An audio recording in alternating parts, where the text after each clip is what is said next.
My name is Fu Pin. I'm 3 years old. My dad, Fu Xiao, is the demon lord, which makes me the little princess of the demon realm. And today, my dad officially returned me like a defective product. I was sitting on his cracked throne, trying to reason with him. I only ate 2 bowls of porridge, 1 dark fruit, and half a piece of dried meat yesterday. But he squatted down, gave me those famous, romantic eyes of his, and started explaining how broke we were. Apparently, after losing the war against the cultivation world, the demon realm got hit with so many reparations that we're basically bankrupt. He pointed at the entrance. One of our stone guardian lions literally ran away last month, and someone just drew a replacement with charcoal. The palace roof leaks so badly that last time it rained, he used the throne to catch water. He even secretly pried out a ceiling pearl to trade for food. I saw it with my own eyes. Then he pointed at my brother, Fu Yan, who's 108 years old, but still looks like a teenager. He was leaning against the doorframe in patched-up clothes and boots with holes in them, looking like a poster child for fallen aristocrat chic. My brother cut straight through Dad's dramatic speech. Just tell her we can't afford to keep her, and you want to send her to Mom to mooch off her. Dad glared at him. It's not mooching. It's a family visit. Then Dad turned back to me and started painting this beautiful picture of Mom's life. She's the sect leader of Qingyan sect now, one of the richest people in the cultivation world. Spirit rice every meal, spirit fruits all day, cloud silk robes, warm jade beds. Asked him why he didn't go himself. My brother snorted and said Dad's scared of Mom beating him up. Last time he tried to, accidentally, run into her near her sect, she chased him through 3 streets with her mountain protection array. Dad coughed and claimed that was just her way of showing love. I also learned something important. My dad can't read. He can only write Mom's name. My brother confirmed it. So that's why he needs me to deliver a letter to Mom. The envelope said, "To my dearest wife," in terrible handwriting. I'm pretty sure my brother actually wrote it for him. Inside, besides the lovey-dovey stuff, it was basically asking Mom to lend us spirit stones. I told him straight. Dad, you're sending me to beg. He insisted it wasn't begging, it was cross-realm family financial assistance and warm transmission of kinship. When I asked for travel money, he dug around and pulled out 3 dusty low-grade spirit stones and told me to buy whatever I wanted. Then after a pause, he added, "But spend carefully." My brother ruffled my hair and gave me his version of a goodbye. If anyone bullies you, run fast. Don't fight back. We can't afford medical bills right now. So that night, I left. The one-eyed old demon guarding the gate wiped away fake tears and said he was so moved watching me go out to mooch on my own. I ignored him. He stole my dark fruit just yesterday. The journey from the demon realm to the cultivation world meant crossing the Dark Rift, Black Wind Valley, and the Forgetting River tributary. These places would skin alive any cultivator below nascent soul stage. But I've got both demon and cultivator blood, so the local dangers mostly leave me alone. The shadow creatures in the Dark Rift took one sniff of me and scattered, whispering about how last time one of them bit my brother, Dad turned that shadow into a chamber pot for 3 months. Black Wind Valley was trickier. The winds there can rip your bones apart, but Dad taught me a technique, crawling. The wind blows sideways, so if you stay flat, it mostly passes over you. I crawled through like a little turtle. Some cultivator with a fancy golden shield saw me and was so impressed he dropped a shield and crawled alongside me. It took us 3 hours, but we made it. He was thrilled. He saved 50 spirit stones on protection talismans. I told him the crawling method isn't great for your spine long term. He didn't know what to say to that. At the Forgetting River, I needed a boat. The ferryman was a demon with ram horns who looked terrifying but spoke gently. He said my payment wasn't enough. I was about to pull the "I'm the demon princess" card, but he cut me off, looking at me with pity. You're a refugee from the demon realm too. Huh? I paused, then nodded. Technically, I am a refugee from poverty. He shook his head and muttered that things in the demon realm must be really bad if kids this small are fleeing. He'd even heard the demon lord was selling ceiling pearls from the palace. News travels fast. He let me on his rickety boat. When we reached the other side, he warned me not to let anyone detect my demon energy, or the cultivation sects might capture me and use me for alchemy ingredients. I thanked him and gave him an extra, or as a tip. He laughed and said I had good manners. I stepped off the boat, crossed through the barrier, and just like that, the whole world around me changed. The cultivation world was nothing like home. Bright blue sky, blinding sunlight. I had to squint for a while just to adjust. Then I pulled out the map my dad drew and went silent. The thing was basically abstract art. I couldn't tell if a blob was supposed to be a mountain or if that squiggly line was a river. My brother once said Dad's drawing skills matched his personality, full of the art of poverty. On day one, I ate all my food. Walking 30 miles on 3-year-old legs will do that to you. By day 3, the map told me to go left, so I did, and almost walked off a cliff. By day 5, my shoes fell apart and my feet were covered in blisters. I sat on the roadside staring at them and thought about my brother's busted boots back home. Turns out poverty really is hereditary. By day 10, I was eating wild spirit grass on the roadside. A snake demon slithered out of the bushes, probably thinking I'd make a nice snack. We stared at each other. It came closer, sniffed me, froze solid, then bolted away with its tail curled up. I gave it a dirty look. Ugly thing. After that, I threw away the map. Its only remaining use was toilet paper. I survived by asking directions and trusting my gut. Every person I asked reacted the same way. They'd give me directions, then do a double take, because I was a toddler traveling alone. I ate wild fruit, drank mountain spring water, and slept in tree hollows. Kind strangers gave me food sometimes, mostly because I was cute, partly because I looked pitiful. 20 days later, I finally reached the foot of Qingyun sect. The mountains were massive, draped in mist, with cranes flying around and spiritual energy so thick you could practically drink it. The gate was enormous, with the sect's name gleaming in gold. Everything screamed money. I walked up to the gate disciples and said, "I'm here to see my mom." "She's your sect leader, Qing Meng." They politely threw me out. One of them gave me this smug little smile and explained that their sect leader is the most beautiful woman in the cultivation world, with a line of suitors stretching from their gate all the way to the demon realm. Apparently about 80 people show up every day claiming to be her long-lost daughter, son, niece, nephew, third aunt, or eighth cousin. The last person who tried that stunt has been shoveling spirit beast dung in the back mountain for 3 years straight. I pulled out my dad's letter as proof. The disciple read it out loud. "Dearest Meng Meng, the demon realm had a bad harvest this year. Could you lend some spirit stones?" Both disciples burst out laughing. This scam is so obvious. One of them read another line. "Little Pin is very well behaved and doesn't eat much. 3 meals of porridge a day is fine." They nearly fell over laughing. The sect leader's child eating porridge? That's hilarious. I insisted I was really her daughter. They waved me off and told me to come back with a better story next time. So I ended up wandering around Qingyan town at the base of the mountain. Every big sect has a town like this, full of ordinary people and relatives that sect disciples brought back from the mortal world. I figured I'd stake out the area and wait for Mom to come down the mountain, even though the odds were about as good as Dad suddenly learning to read. I set up camp outside the biggest inn, the Immortal Guest Inn. The owner, Boss Wong, was a chubby, kind-hearted man who started giving me leftover food when he saw how pathetic I looked. The third time he handed me a steamed bun, he finally asked where my family was. I told him between bites, "My dad can't afford me. So he sent me to find my mom, but my mom won't see me." He sighed, shoved another bun into my hands, and muttered, "What a shame." I camped outside that inn for 3 days, watching every person in blue-green robes walk by, hoping one of them would be Mom. Then on day 4, I overheard 2 guests talking. Mom had gone into seclusion for 3 years. The bun dropped out of my hand. 3 years? What was I supposed to do? Beg outside this inn for 3 years? I squatted on the ground staring at that dirty bun and wanted to cry, but I didn't.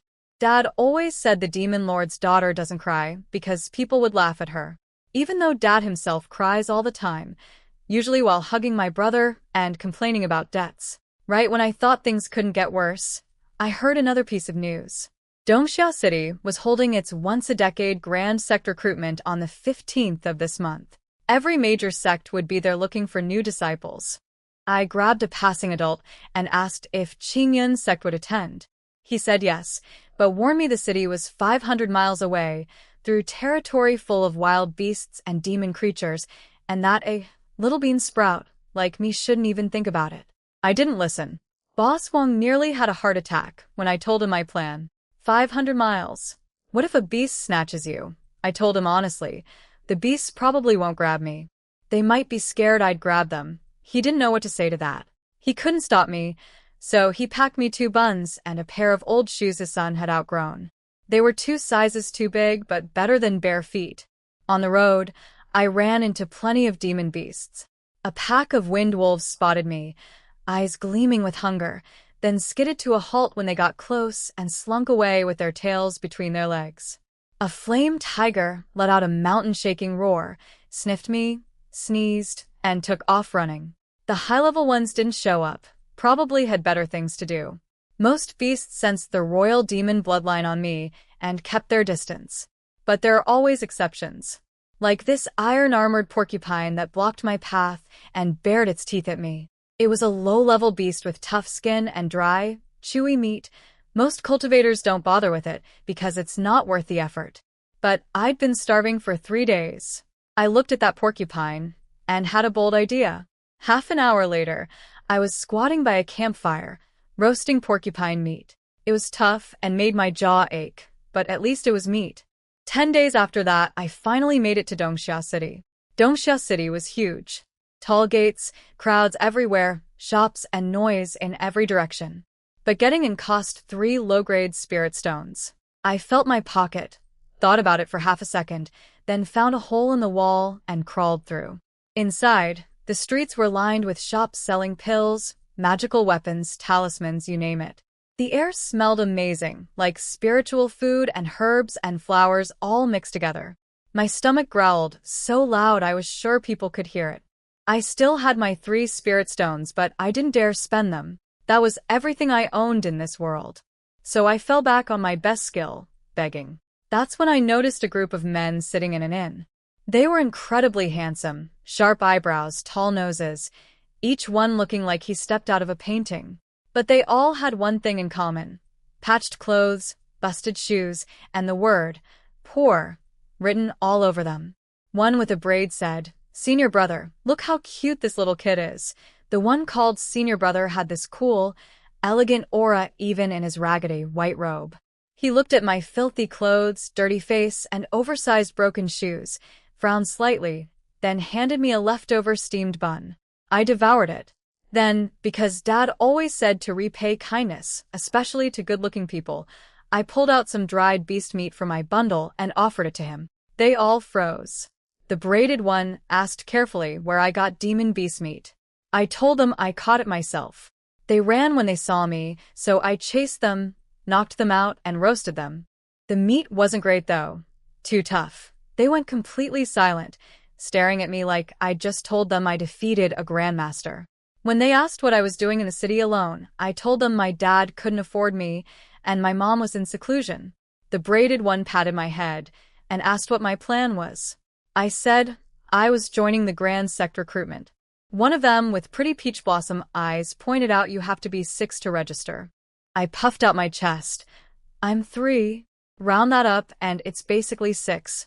Nobody knew what to say. The braided one whispered to the senior brother about taking me back to their sect, Tianjin sect, since they'd never had a female disciple.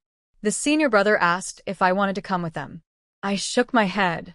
No thanks, I want to join Qingyun's sect. Bye-bye.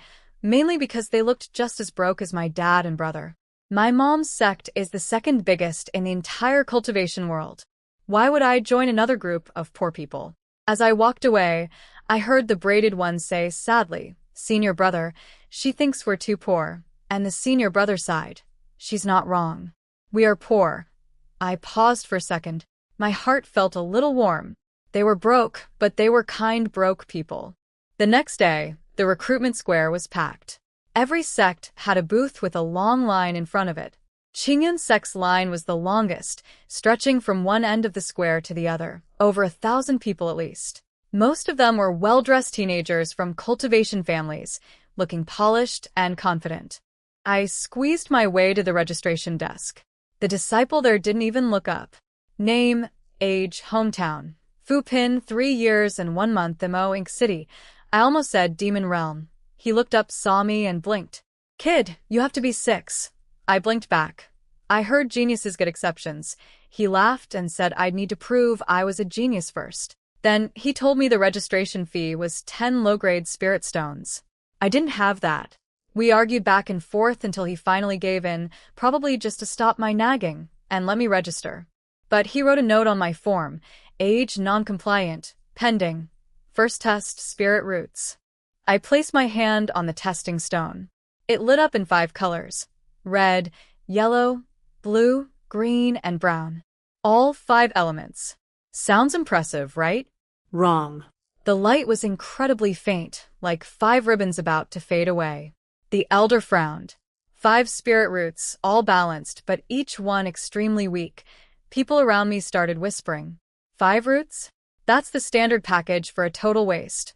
Her cultivation speed would be 1% of someone with a single root. She'd be lucky to even reach foundation establishment in her lifetime. What a shame, such a cute kid. I felt my heart drop. Elder is 5 spirit roots. Bad, he sighed and explained that 5 roots means I'd need 5 times the resources as everyone else, but progress 100 times slower. There's even a saying in the cultivation world, better 1 blade of grass with a single root than a whole forest with 5. Second test, bone structure. I stood inside a magic formation. Golden light swept over my body. The testing jade pillar beside me suddenly exploded with blinding light, shooting straight from bottom to top. Supreme bone structure, the elder shouted. This child's physical foundation rivals a body cultivation genius. The crowd went wild again.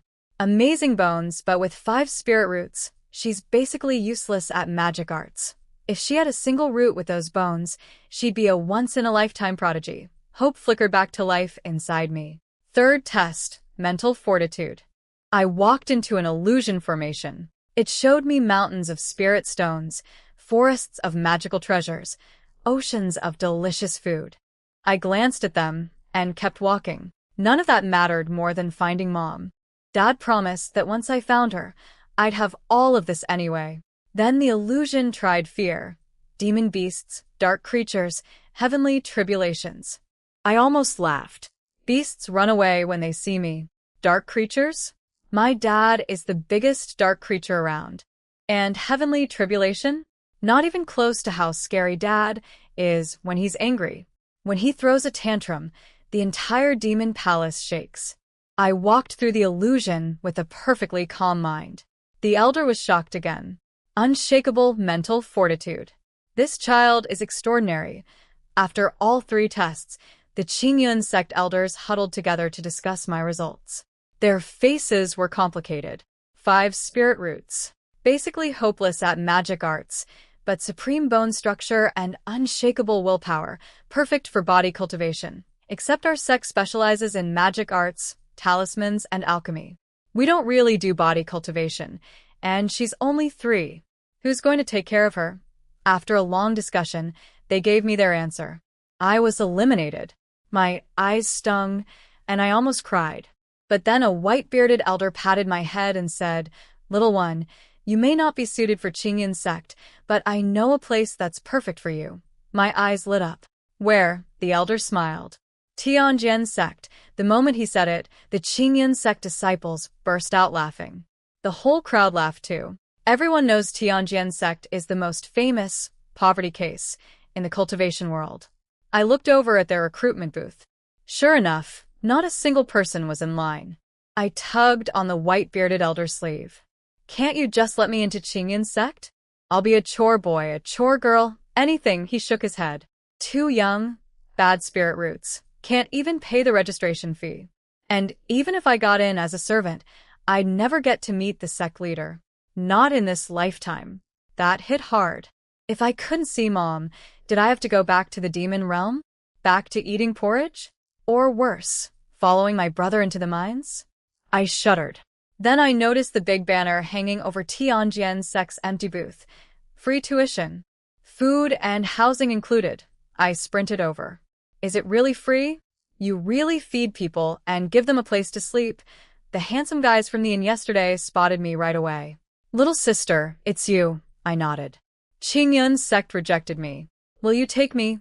The braided one, Su Ning, grinned so wide his eyes curved into half moons. Of course. Come on, let's test you. They tested me again. The 5 spirit roots disappointed them a little. But when they saw my bone structure results, they lit up like they'd found buried treasure. The senior brother studied my results, then looked at me seriously. Sword cultivation is hard. Every day you train with the sword, meditate, and temper your body. Are you sure you want to join? I thought about my dad's cracked throne. I thought about my brother's busted boots. Then I nodded firmly. I'm sure. As long as you feed me and give me somewhere to sleep. He smiled, and it was the kind of smile that could stop you in your tracks. Good. From today, you're Tianjian's sect's little junior sister. Su Ning cheered, scooped me up, and spun me around. We have a junior sister. The first female disciple in Tianjian's sect's 100-year history. I was dizzy from the spinning, but my heart felt warm. I hadn't found Mom, but at least I had food and a roof now. Tianjian's sect was poor, but that was fine. I told myself that every great master starts from humble beginnings. My dad once said he started as a lowly soldier in the demon realm, polishing boots for his father, the old demon lord. He'd said solemnly, "This proves that persistence leads to victory. Even boot polishing can lead to greatness." My brother had added from the side, "It proves Grandpa only had one son." Dad had nothing to say to that. The brothers gathered around me, like I was some rare creature. They asked my name. Fupin. Fupin? Beautiful name. Whoever named you must be very cultured. My dad named me. Then your dad must be a very educated man. I thought about Dad's disaster of a map. Sure, maybe. Then they introduced themselves. Third brother Su Ning, 103 years old, braided hair, always smiling. His name sounded like a department store to me. Fourth brother Yan Chuan, 104 years old, honest and stocky. I figured with a fire-type name like that, he probably cooked well. Fifth brother Morong Zhua, 105 years old, pretty peach blossom eyes. His surname sounded like those tragic second male lead characters in romance novels who love silently and never get the girl. I hoped he wouldn't end up like that. Sixth brother Gu Chengwang, 98 years old, baby face, holding a book. He looked young but said with deep weariness, 98, but still a child. I blinked. Their youngest was 98? Then what was I at 3 years and 1 month, an embryo? I asked what counted as underage in the cultivation world. He said anyone under 300 was considered a teenager. Fair enough. My dad is 3,000 and still calls himself a young talent. Finally, the senior brother. Shun Qingchen, 110 years old. Nascent soul stage. He stood there in his patched white robes looking like a snow-covered mountain. Cool, elegant. Even the patches on his sleeves were sewn with perfect tiny stitches. His eyes were warm like a spring breeze. Su Ning bragged that senior brother was the #1 genius in the cultivation world. He reached nascent soul before turning 100. I asked if nascent soul was impressive. Everyone stared at me. Shen Qingchen coughed lightly. It's stronger than golden core. I said, oh, and left it at that. I had absolutely no frame of reference. He picked me up and said since they'd found a new disciple, it was time to head home. I asked if this was really how recruitment worked. Su Ning laughed and said Tianjian sect believes in fate. When fate arrives, you go home. Home. That word made my nose sting. Dad, return me like a product. Mom was locked in seclusion. I thought I had no home anymore. But now these broke guys in patched clothes were telling me they were taking me home. I sniffed and nodded. They all drew their swords to fly. I looked down at the weapons and my jaw dropped. Their clothes were garbage, their shoes were falling apart, but every single sword was stunning. Senior brother's sword was pure silver with flowing light along the blade and jewels in the handle that scattered rainbows. Su Ning's was green with carved vines that looked alive. Fourth brother's was actually a giant saber the size of a door, fire red with a fierce dragon carved on the back. Fifth brother's was gold and blindingly shiny. Sixth brother's was ice blue and gave off cold mist. I asked carefully, "Your swords, are they expensive?" Shun Qingchen nodded. "A sword cultivator can be poor. The sword cannot. So all your money goes to your swords?" They all nodded solemnly, like they were reciting a sacred oath. "The sword is a sword cultivator's life. Where the sword goes, I go. If the sword dies, I die. The sword is our companion." "How could you mistreat your companion?" Sixth brother added. "Mine's actually secondhand. Got it 30% off.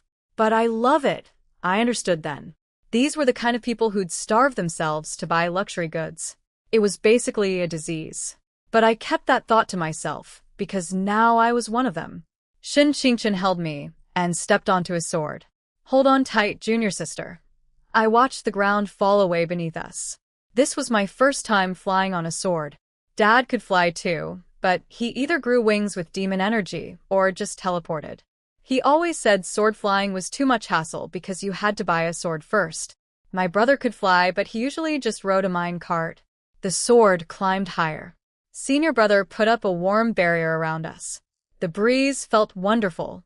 And then I fell asleep. I was 3 years and 1 month old.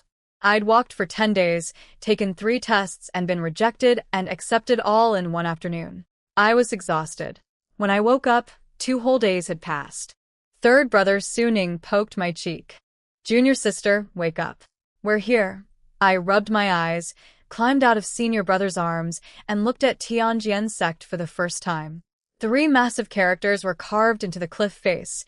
Tianjian Zong. The strokes were powerful and impressive, clearly cut with sword energy by some legendary master. But Dad always said that kind of showy carving is something only overfed cultivators waste their time on. And that was it. That was the whole sect. No palaces, no towers, no courtyards. No buildings at all. Just mountains wrapped in clouds and a bunch of dark holes scattered across the cliff walls in no particular order. They looked like a giant woodpecker went crazy, or like a bunch of bored sword cultivators just stabbed the mountain randomly. I stared in silence. Back in the demon realm, sure, we were poor. The palace leaked. The walls had cracks, the doors wouldn't close, and a stone lion ran away. But at least it was a palace, with walls, a roof, a door, and 1 remaining lion. This place didn't even have walls. I finally managed to speak. "Where do you live?" Shun Qingchen pointed at the holes. "Everyone has their own cave dwelling. Yours hasn't been dug yet. The brothers will carve one out for you later." Su Ning bounced over. "Do you want it facing south or north?" "Want a balcony?" "Caves can have balconies." Fourth brother Yan Chuan nodded. "Mine has a little platform.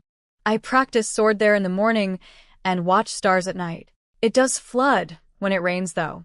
You have to scoop the water out yourself." I asked about meals. Fifth brother Morongjua spread his arms wide with a dreamy expression. "We eat outdoors. On nice days we eat at the mountaintop. Clouds below, moon above. So poetic. On rainy days we eat inside the caves, listening to rain, contemplating the sword. So romantic. Bathing?" Sixth brother Gu Chengwang said there's a spirit spring behind the mountain. Free to use, but freezing in winter. Since I didn't have any cultivation power yet, the brothers would heat water for me. "Toilet?" Su Ning said cultivators use a cleansing spell. I told him I didn't know any spells. He paused. "Then just find a spot behind the mountain. Dig a hole and bury it, or you'll attract flies." I went quiet for 10 full breaths. Then I remembered something important. "What about the sect leader? Should I go pay respects?" Shun Qingchen's voice was calm. "The sect leader is traveling. When is he coming back? He left 50 years ago. Said he'd return in 100 years. So, 50 more years," he nodded. "Great. I'd get to meet the sect leader when I'm 53. "What about the elders?" "They're all working side jobs," Su Ning explained. "The first elder works at the neighboring Yuling sect as an animal caretaker, feeding spirit beasts, shoveling dung, brushing fur. Room and board included, plus he gets to pet the beasts and sometimes sneaks back spirit beast eggs. The second elder works at Qingyun's sect tending furnace fires in their alchemy hall. Apparently, he's been secretly learning pill-making techniques. Once he's done, we'll have our own alchemy room. I asked if we had a furnace. No. Ingredients? Also no. So, what would go in the alchemy room? Yan Chuan froze, clearly having never thought about that. Murongjue jumped in to break the awkward silence. The third elder works at the Buddhist Zen sect as a sweeping monk. They even give him monk robes. He saved up enough robes to dress us for the next 10 years. I looked down at my patched clothes, then at everyone else's patched clothes, and decided the third elder might be this sect's actual savior. I asked about the fourth elder. Gu Chengwang said there wasn't one. The sect had 4 elder positions, but they could only fill 3. The 4th spot stays open. Why not cancel it? Because the sect leader said keeping an empty position shows the sect has room for growth. The brothers added their own spin. It shows potential. It shows we're understated. It shows we're so poor that all we have left is vision. I got it. They rebranded, can't find anyone as strategic vacancy. Then they mentioned a second brother. Fu Xiao, 108 years old. Golden core, late stage. He left 3 years ago to search for a spirit stone mine and hasn't come back. They message him every month asking if he found it. He always replies, almost. Last month they asked if he needed food sent over. He replied, no need, I'm eating dirt. Very filling. I counted on my fingers. 7 disciples, 3 elders, 1 absent sect leader. 11 people total. I asked if there were outer disciples. Shun Qingchen shook his head. I asked if that was because they couldn't afford any. He nodded. Same as Dad not being able to afford me. The brothers gave me the grand tour, which was basically walking circles around the mountain.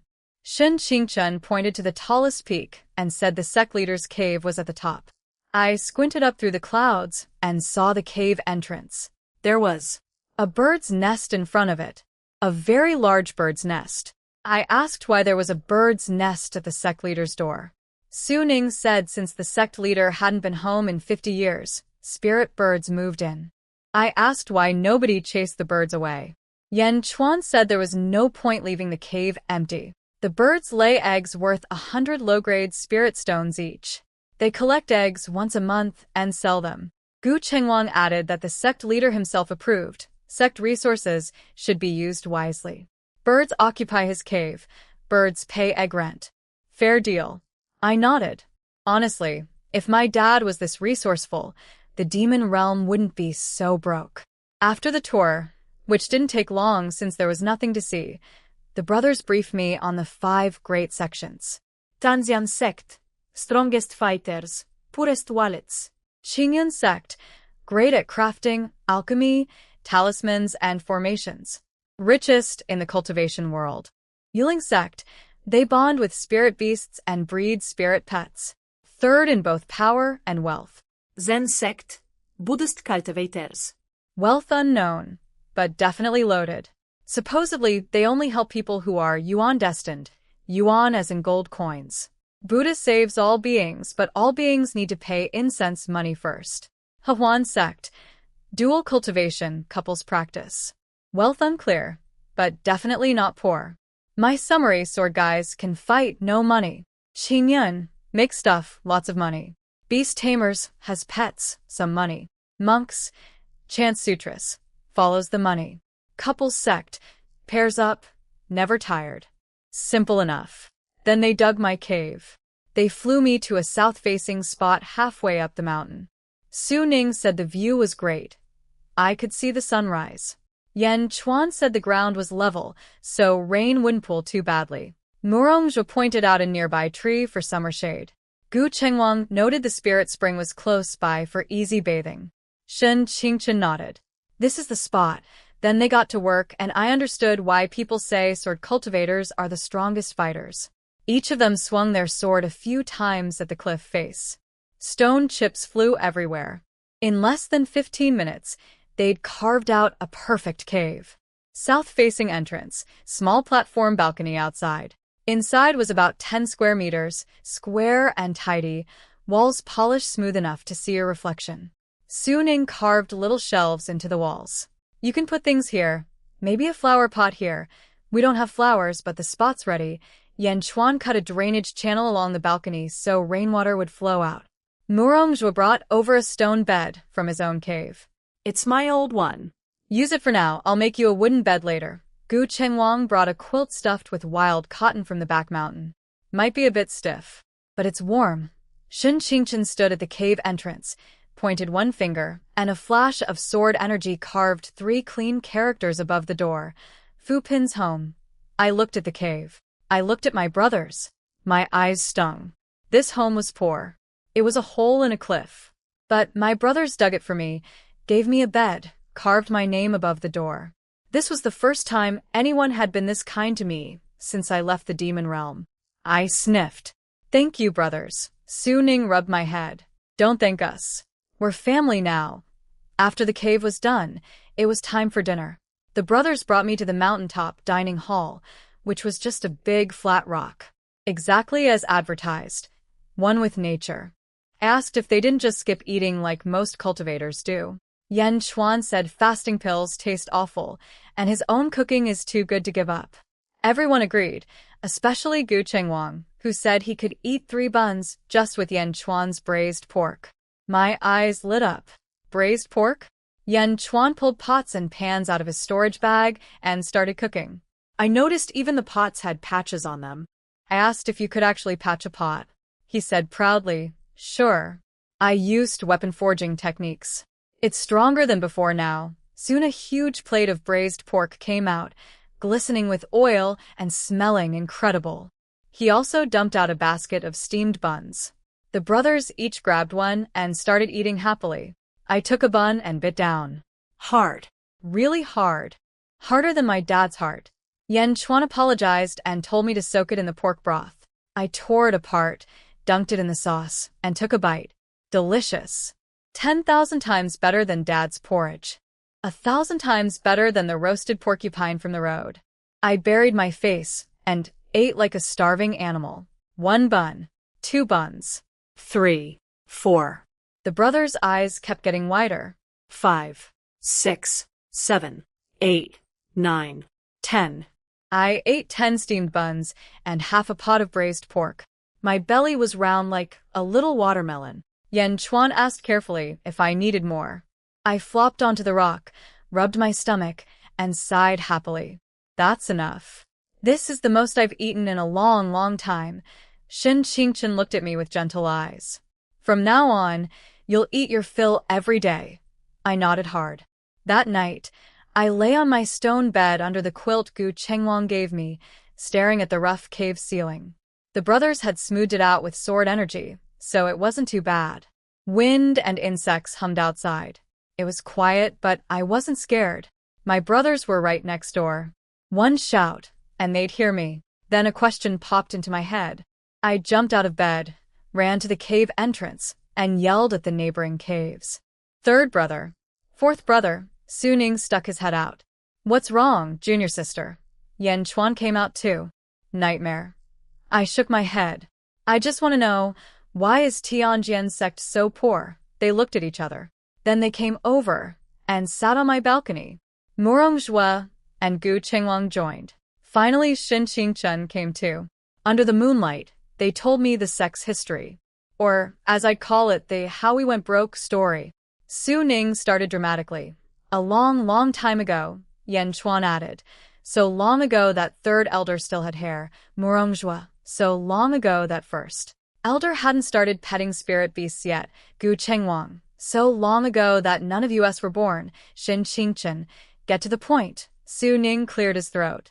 Anyway, a long time ago, Tianjian's sect was rich. I asked how rich. Yan Chuan said at its peak, the sect had 9 main peaks, 18 side peaks, 3,000 disciples, and over 100 elders. The main hall was built from white jade. The library held 100,000 technique scrolls.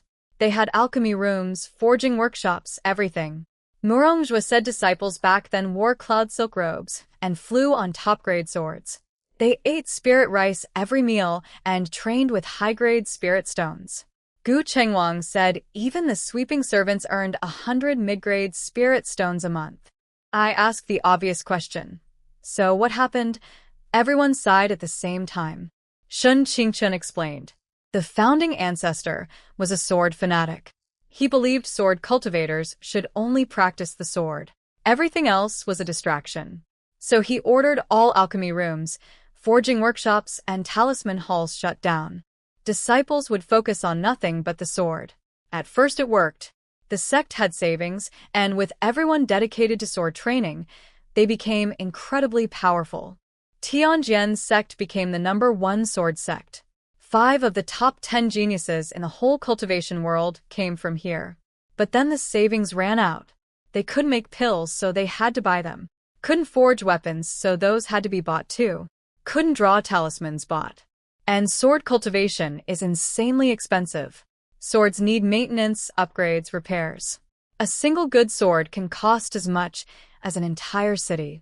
I thought about the brothers' swords, those stunning, gleaming weapons they carried while wearing rags and broken boots. That kind of expensive came from years of skipping meals and wearing one pair of shoes for a decade. Asked why they didn't just learn some side skills, alchemy, forging, talisman making, do swords, and a trade on the side. Everyone went quiet. Su Ning spoke first, painfully. Can't afford a furnace. Yan Chuan nodded sadly. Ingredients cost even more. Morongjua hesitated, and forging materials are even pricier than ingredients. Gu Chengwang shook his head. Honestly, if we had that money and time, we'd rather spend it on sword training. That last line hit something in all of them. They suddenly came alive. Su Ning perked up. Last tournament, I knocked a Yuling sect disciple off the stage with one strike. Yan Chuan clenched his fist. A Qingyan sect guy threw a stack of talismans at me. I split them all with one swing. He surrendered on the spot. Morongjua smiled. Hahuan's sect tried to charm me. I beat them with my eyes closed. Gu Chengwang puffed up. A Zen sect senior brother said my sword intent was so sharp, his chanting couldn't suppress it. Shun Qingchen said quietly, the way of the sword lies in purity. They all nodded together. Under the moonlight, their eyes were bright. Their clothes were patched. They lived in caves they carved themselves. They counted their buns at dinner. But their backs were straight, and there wasn't a trace of shame or bitterness in their voices. It was a kind of pride that belonged only to sword cultivators. And sitting there with them, I suddenly felt like maybe Tianjian's sect wasn't that poor after all. I woke up to birds singing. Sunlight poured into my cave, warm and golden. I stepped outside and saw my brothers practicing sword on a platform across the mountainside. No paved floor, just dirt. Every swing kicked up clouds of dust. But none of them cared. Their sword techniques were beautiful. Senior brother's sword light flowed like water, making the air itself tremble. Su Ning's green sword energy was graceful and lively. Wherever he swung, the grass around him grew wild. Definitely would type. Yan Chuan's huge weapon, he insists it's a sword, blazed fire red, turning the whole platform into a sauna. I figured he could double as a barbecue chef during fights. Morongjua's was golden earth type, which explained why he was so good at digging caves. Gu Chengwang's ice blue sword left frost on the ground wherever he stood. I bet standing next to him in summer would feel amazing. I was so mesmerized watching them that I didn't notice when they spotted me and flew over. Good morning, junior sister. Sleep well? Any mice in your cave? No mice, just a hard bed.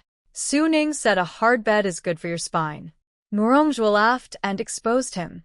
Su Ning had begged for a back massage just last night. I asked what spirit root senior brother had, since I couldn't tell from watching. Su Ning jumped in excitedly. Senior brother has a white spirit root, also called a heavenly root. I didn't know there was anything beyond the 5 basic elements. Yan Chuan said proudly that it's 1 in 100,000, allows multi-attribute cultivation, and doubles your training speed. That made me think. Is there a black spirit root? Morongjua nodded. Yes, also called a dark root. Usually only demon clan geniuses have it. My heart skipped. Dark root? Demon geniuses? Then why didn't I have one? Dad always told me I was a genius. Maybe it's because I'm only half demon. Being mixed blood is really inconvenient. Asked carefully if dark roots were powerful. Gu Chengwang said yes, just as rare as the heavenly root, but the cultivation world is prejudiced against them. They see it as a demon trait, so dark root cultivators usually hide their true root and pretend to have something else. I understood. I needed to keep my demon blood hidden. Otherwise, I'd be arrested as a demon spy. Shen Qingchen patted my head and said we'd start body training tomorrow. He also handed me a small booklet, a manual for drawing spiritual energy into the body. He said to try learning it but not to worry if I couldn't. It might take years. Su Ning explained that with mixed spirit roots, my body is like a sieve, spiritual energy leaks right through, making it nearly impossible to absorb. So the plan was to teach me physical training and swordsmanship first. Morongjua warned me to prepare myself mentally. With my kind of roots, I might never manage to absorb spiritual energy at all. Gu Chengwang tried to cheer me up. Even without spiritual energy, once I become a body cultivator, a single punch could shatter a mountain. Those Qingyan sect talisman users would run the other way when they saw me. I blinked. Is drawing in spiritual energy really that hard? Shen Qingchen sat down cross-legged. I'll demonstrate. He closed his eyes. The air around him changed instantly. Wind came from nowhere, carrying spiritual energy that flowed into his body. He glowed with soft white light, gentle as moonlight. I was mesmerized. When he finished, I sat down the same way and closed my eyes.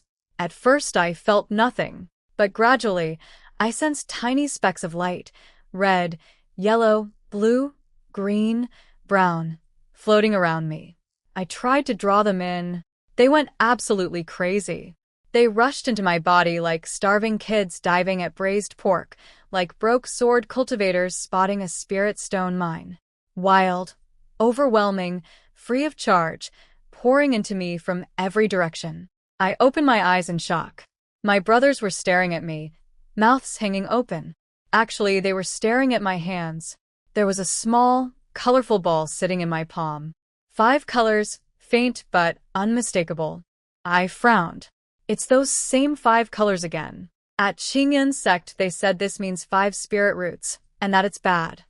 Every single brother turned to stone, including Shen Qingchen. After a long pause, Su Ning screamed, You drew in spiritual energy. Yan Chuan was thrilled, and condensed 5-element energy. Morongjua was confused, but she has 0 cultivation. No spiritual power at all. Gu Chengwang rubbed his chin. With mixed roots and no training, she can't store energy yet, so that makes sense. Shen Qingchen stared at the ball in my hand, frowning deeply. I blinked. So, that was drawing in spiritual energy. You didn't know? I shook my head. Dad never taught me cultivation. He said I was a genius and he couldn't teach me, so I should figure it out myself. Nobody spoke. Then they huddled around me, whispering urgently. Su Ning asked if the others remembered that legend. Yan Chuan hesitated. You mean? The chaos root. Morongjua looked serious. When 5 elements are all messy and mixed, it's not garbage.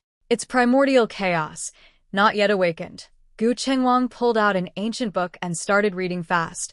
Records say the chaos root first appears as all 5 elements, disordered and muddled. When the cultivator forms their golden core and nascent soul, the 5 elements merge into one.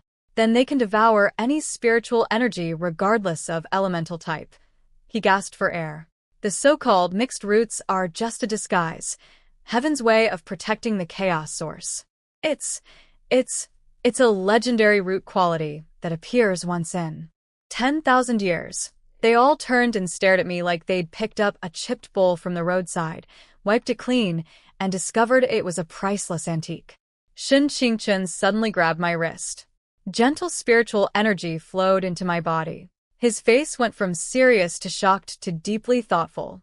After a long moment, he confirmed, her spiritual energy absorption rate is 10 times faster than a normal cultivator. Everyone sucked in a sharp breath. I tilted my head. So, am I really strong? They all nodded frantically, eyes blazing with excitement. Su Ning rubbed my head so hard my hair turned into a bird's nest. You're a genius. A genius. A once-in-10,000 years genius. So I'm powerful. Not yet. But later. He paused. Later you'll be incredible. Yan Chuan's eyes were red and watery. Junior sister, you're going to be phenomenally strong someday. Morongzhu nodded. So strong that every sect will fight over you, Gu Qingwang added. So strong that Qingyun's sect will come crying, begging you to join. Shen Qingchen didn't say anything, but the corner of his mouth curved up just slightly. I smiled too. So Dad wasn't lying when he said I was a genius. Then Su Ning's face fell. Wait. We're in trouble. Everyone looked at him. His expression was pained. The chaos root is extremely expensive to cultivate. You can't raise it on steamed buns. Yan Chuan froze. He's right. After drawing an energy, junior sister needs foundation pills. 100 mid-grade spirit stones each. Morongzhu went pale. With her absorption speed, how many stones would she need per month? Gu Qingwang pulled out a notebook and started listing costs. Foundation pills, 100 mid-grade stones. Low-level gathering formations, single use, 100 mid-grade stones. Herbal medicine baths, 100 low-grade stones per session. Spirit for nutrition supplements, 50 mid-grade stones monthly. Daily spiritual energy upkeep, unknown. He didn't even finish before quietly closing the notebook and swallowing hard. We can't afford her. Everyone went silent. I went silent too. So that's what Dad meant when he said he couldn't teach me. It wasn't that he didn't know how. He couldn't afford it. Poverty. The biggest wall standing between a genius and greatness. That afternoon, the brothers held the first ever Tianjian sect conference on the topic, how to raise a chaos root junior sister on a budget. Attendees, every disciple currently at the sect. Chairman, Shen Qingchen. Secretary, Gu Qingwang. Main agenda item, where does the money come from? Shen Qingchen spoke first. The chaos root had to stay secret. Su Ning agreed. If other sects found out, they'd fight over me like wolves. Yan Chuan worried someone might try to eliminate me to prevent a genius from growing in a rival sect. Morongzhu was stressed we needed to stay low-key. Gu Qingwang opened his notebook and wrote the secrecy agreement. 1. Won't tell even if beaten to death. 2. Won't tell even if not quite beaten to death. 3. Won't tell even if actually dying. Shen Qingchen looked at me. From today, in front of outsiders, you're just an ordinary 5-root cultivator. I nodded. Got it. Then came the real problem. We couldn't afford foundation pills. Silence filled the mountaintop. Yan Chuan suggested body training instead. Morongzhu's eyes lit up. Body training also strengthens the foundation, and it's free. Gu Qingwang wrote in his notebook, body cultivation startup cost, 0. Shen Qingchen nodded. That's the plan. Meeting adjourned. Core resolution, no money for pills, so we train the body. The next morning, my miserable body training officially began. Before dawn, the brothers were already waiting on the platform. Suninghandid me aguden sword. Light and simple. I asked what today's lesson was. Morongzhu said 2 words, horse stance. I squatted down. 15 minutes later, my legs were shaking. 30 minutes, they felt like wet noodles. 45 minutes, I was pretty sure my legs had abandoned my body entirely. Hold on. A sword cultivator's first step is stability, Yan Chuan yelled. Weak foundation, everything crumbles. Morongzhu joined in. Eat bitter now, stand tall later. Gu Qingwang silently recorded in his notebook. Junior sister's horse stance. 45 minutes. Status, near death. Notes, can probably push further. I glared at him. I hate you. He didn't look up. Hate me all you want, keep training. In the afternoon, Shen Qingchen taught me a sword move. Just one. Thrust. I thrust 100 times. My hands shook. My legs shook. My whole body shook. He said flatly, 1,000 more. I asked if he trained like this as a kid. He said yes. I asked how many years. He thought about it. 110 years. My eyes went wide. You started competing from birth, he nodded. Started thrusting with a wooden stick at 1-year-old. I shut my mouth and kept thrusting. By the time I finished, the sun was down. I collapsed on a rock. Every drop of strength wrung out of me. But strangely, even though my body was exhausted, my heart felt steady and calm. At night came the medicine bath. Gu Chengwang carried in a big wooden tub filled with dark brown water. Steam rose from it, and the smell was beyond description. I covered my nose. What is that? He explained seriously. The recipe was something first elders secretly copied from Yuling's sect. It was originally for strengthening spirit beasts' muscles and bones, but it works on beginning cultivators too. The selling point: cheap and effective. I stared at the water. Suspicious stringy bits floated on the surface. Something that might have been a scale drifted by. Gu Chengwang checked his notebook. Bath cost 100 low-grade spirit stones.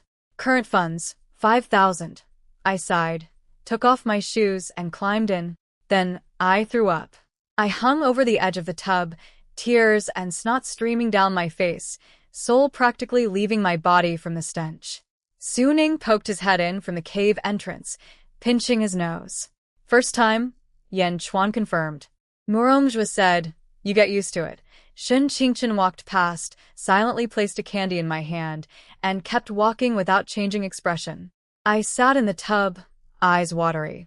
Was this really the road to greatness? Even a genius would vomit from this smell. 3 days later, I broke through to mid-chi refining stage. But the brothers looked worried as they noticed the spiritual energy around us had gotten noticeably thinner. Su Ning was stunned. The Chaos Root's cultivation speed is terrifying. Yan Chuan nodded. Mid-chi refining in 3 days, even senior brother couldn't do that, right? Shen Qingchen said calmly, it took me 3 months. Murongzhua sighed. So this is the gap between a genius and heaven's favorite child. Gu Chengwang was concerned. But the energy consumption is also terrifying. If she keeps going, we'll need a gathering formation. Shen Qingchen told me seriously that I had to slow down.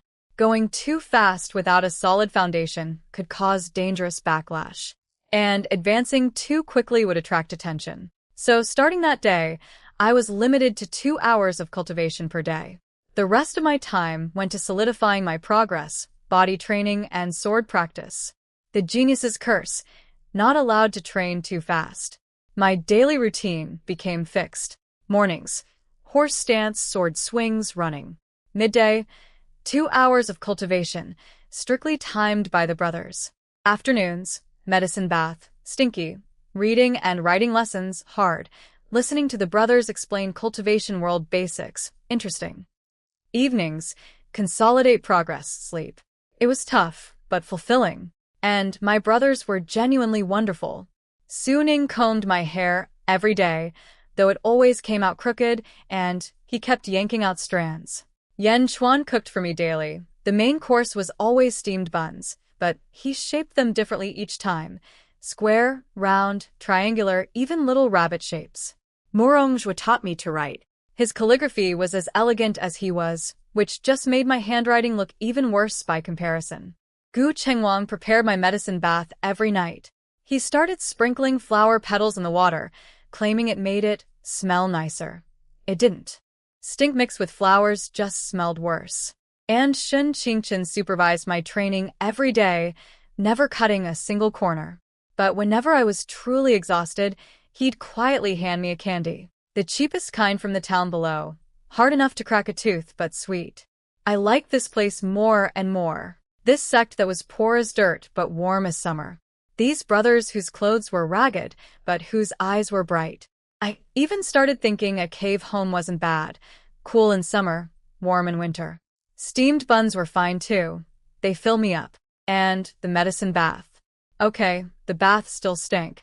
But I had to admit, after soaking in it, my whole body felt light and relaxed. 1 month in, I'd stabilized at mid-chi refining stage and learned the most basic sword moves. The brothers were pleased with my progress, looking at me like proud farmers watching their pig finally learn to dig up cabbage. Shen Qingchen said my swings had real power now. Su Ning was thrilled I could hold a horse stance for half an hour. Yan Chuan celebrated that I'd learned to write 3 whole characters. Tian Jianzong. Murongzhua suggested upgrading my medicine bath by adding scorpion tails. Asked if we could skip that. He offered centipede legs instead.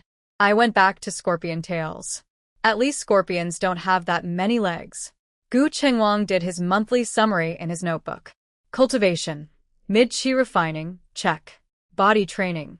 Beginner level, check. Sword forms, 12 basic moves, check. Characters I can read, 308, check. Characters I can write, 3, check. Medicine baths taken, 12. Total spent, 1,200 low-grade spirit stones. Remaining funds, 300. I leaned over to look. I pointed at a line I couldn't read. What does this say? He snapped the notebook shut. Nothing, but I'd already seen it. The note at the bottom said, "The sect is almost bankrupt." At dinner that day, senior brother placed a porcelain bottle and a pouch of spirit stones in front of me. The bottle held one foundation pill, giving off a faint herbal scent. The pouch contained 100 mid-grade spirit stones, worth 10,000 low-grade ones. For a sect as poor as ours, that was a fortune. I held the stones, eyes sparkling. "Senior brother, did you get rich?" He shook his head.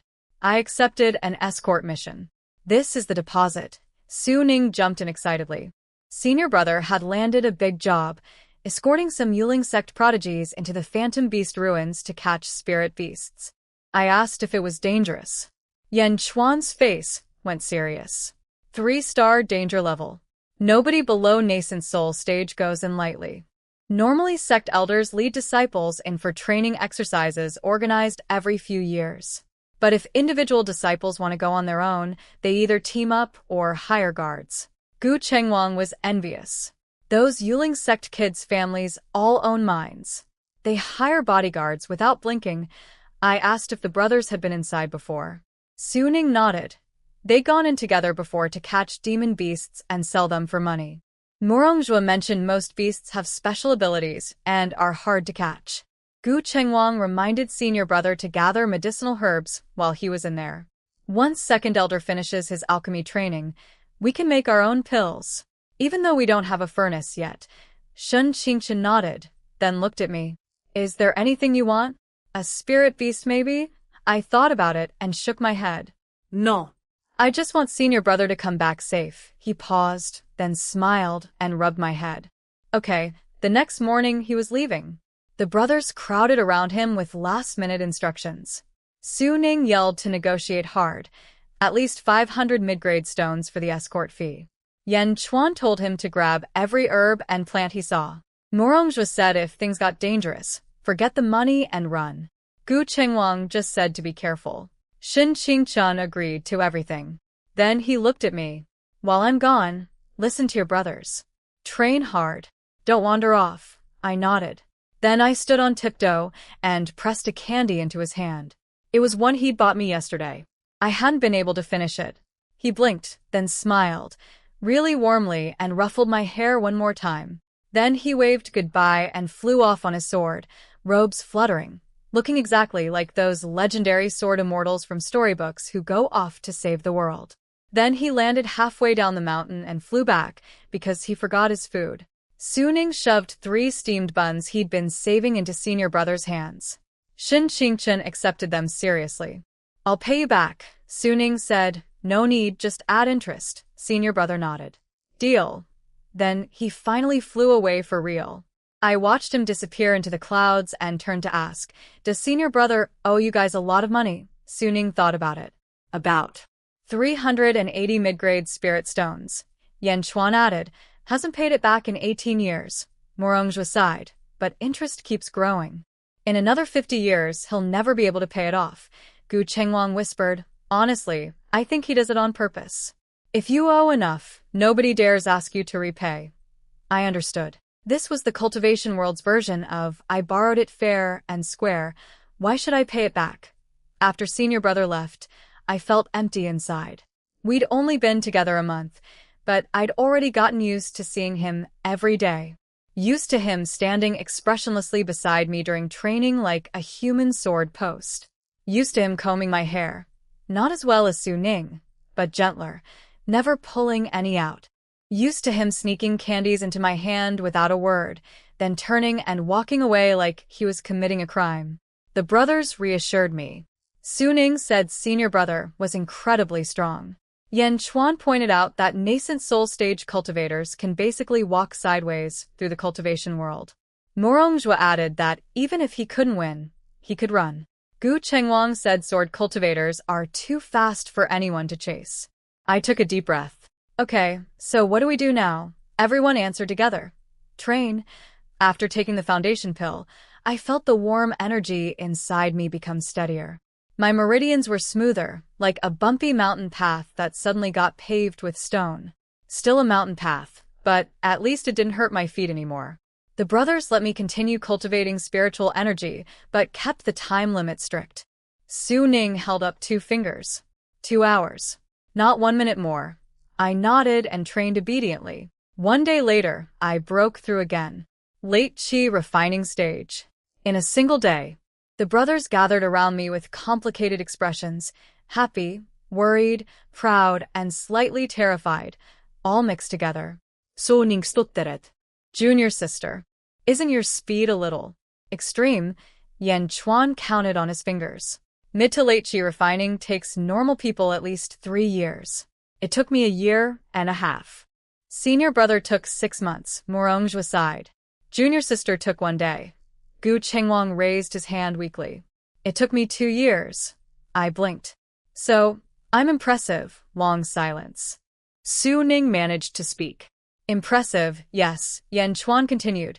But here's the problem, Morongjwa. Your spiritual energy consumption is 10 times that of a normal qi refining cultivator.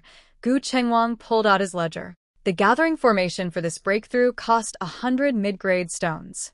1 breakthrough gone. He flipped a page. The surrounding spiritual energy is also depleted. It'll take at least a month to recover.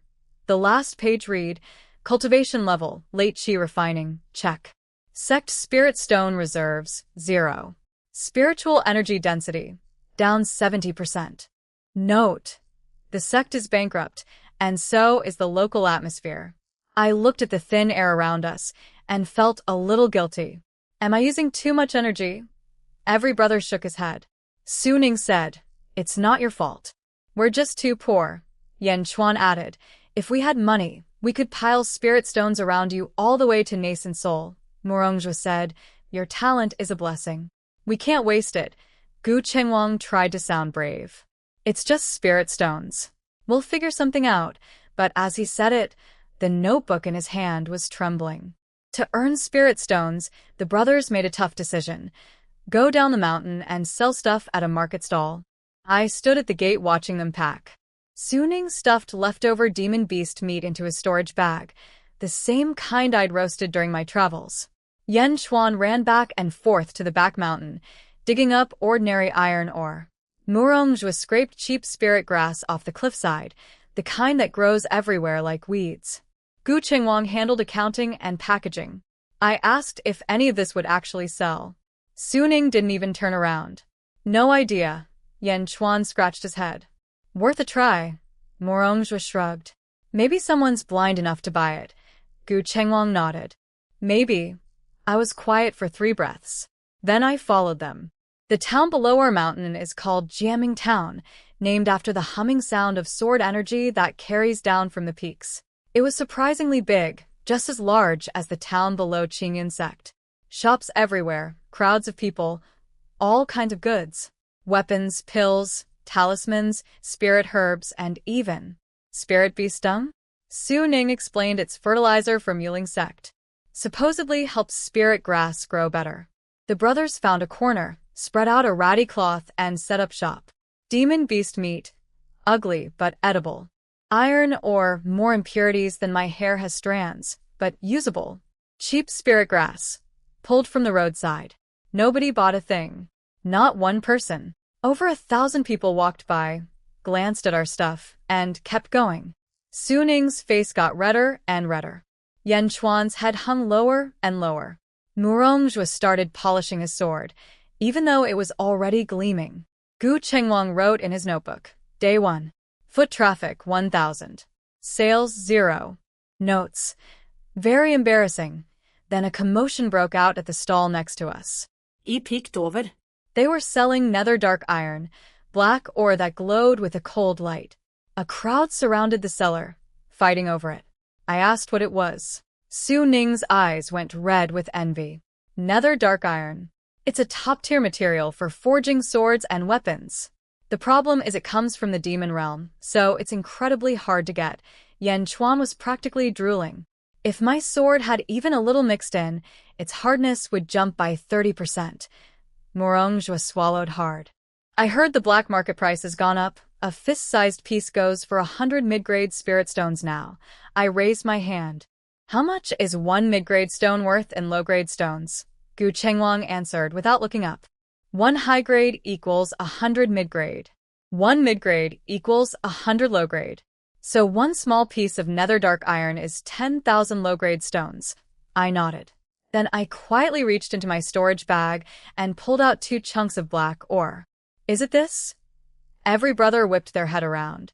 Then every pair of eyes went wide. Suning svore. Yan Chuan confirmed it was real nether dark iron. Morongjwa marveled at the purity, the sheen, the texture.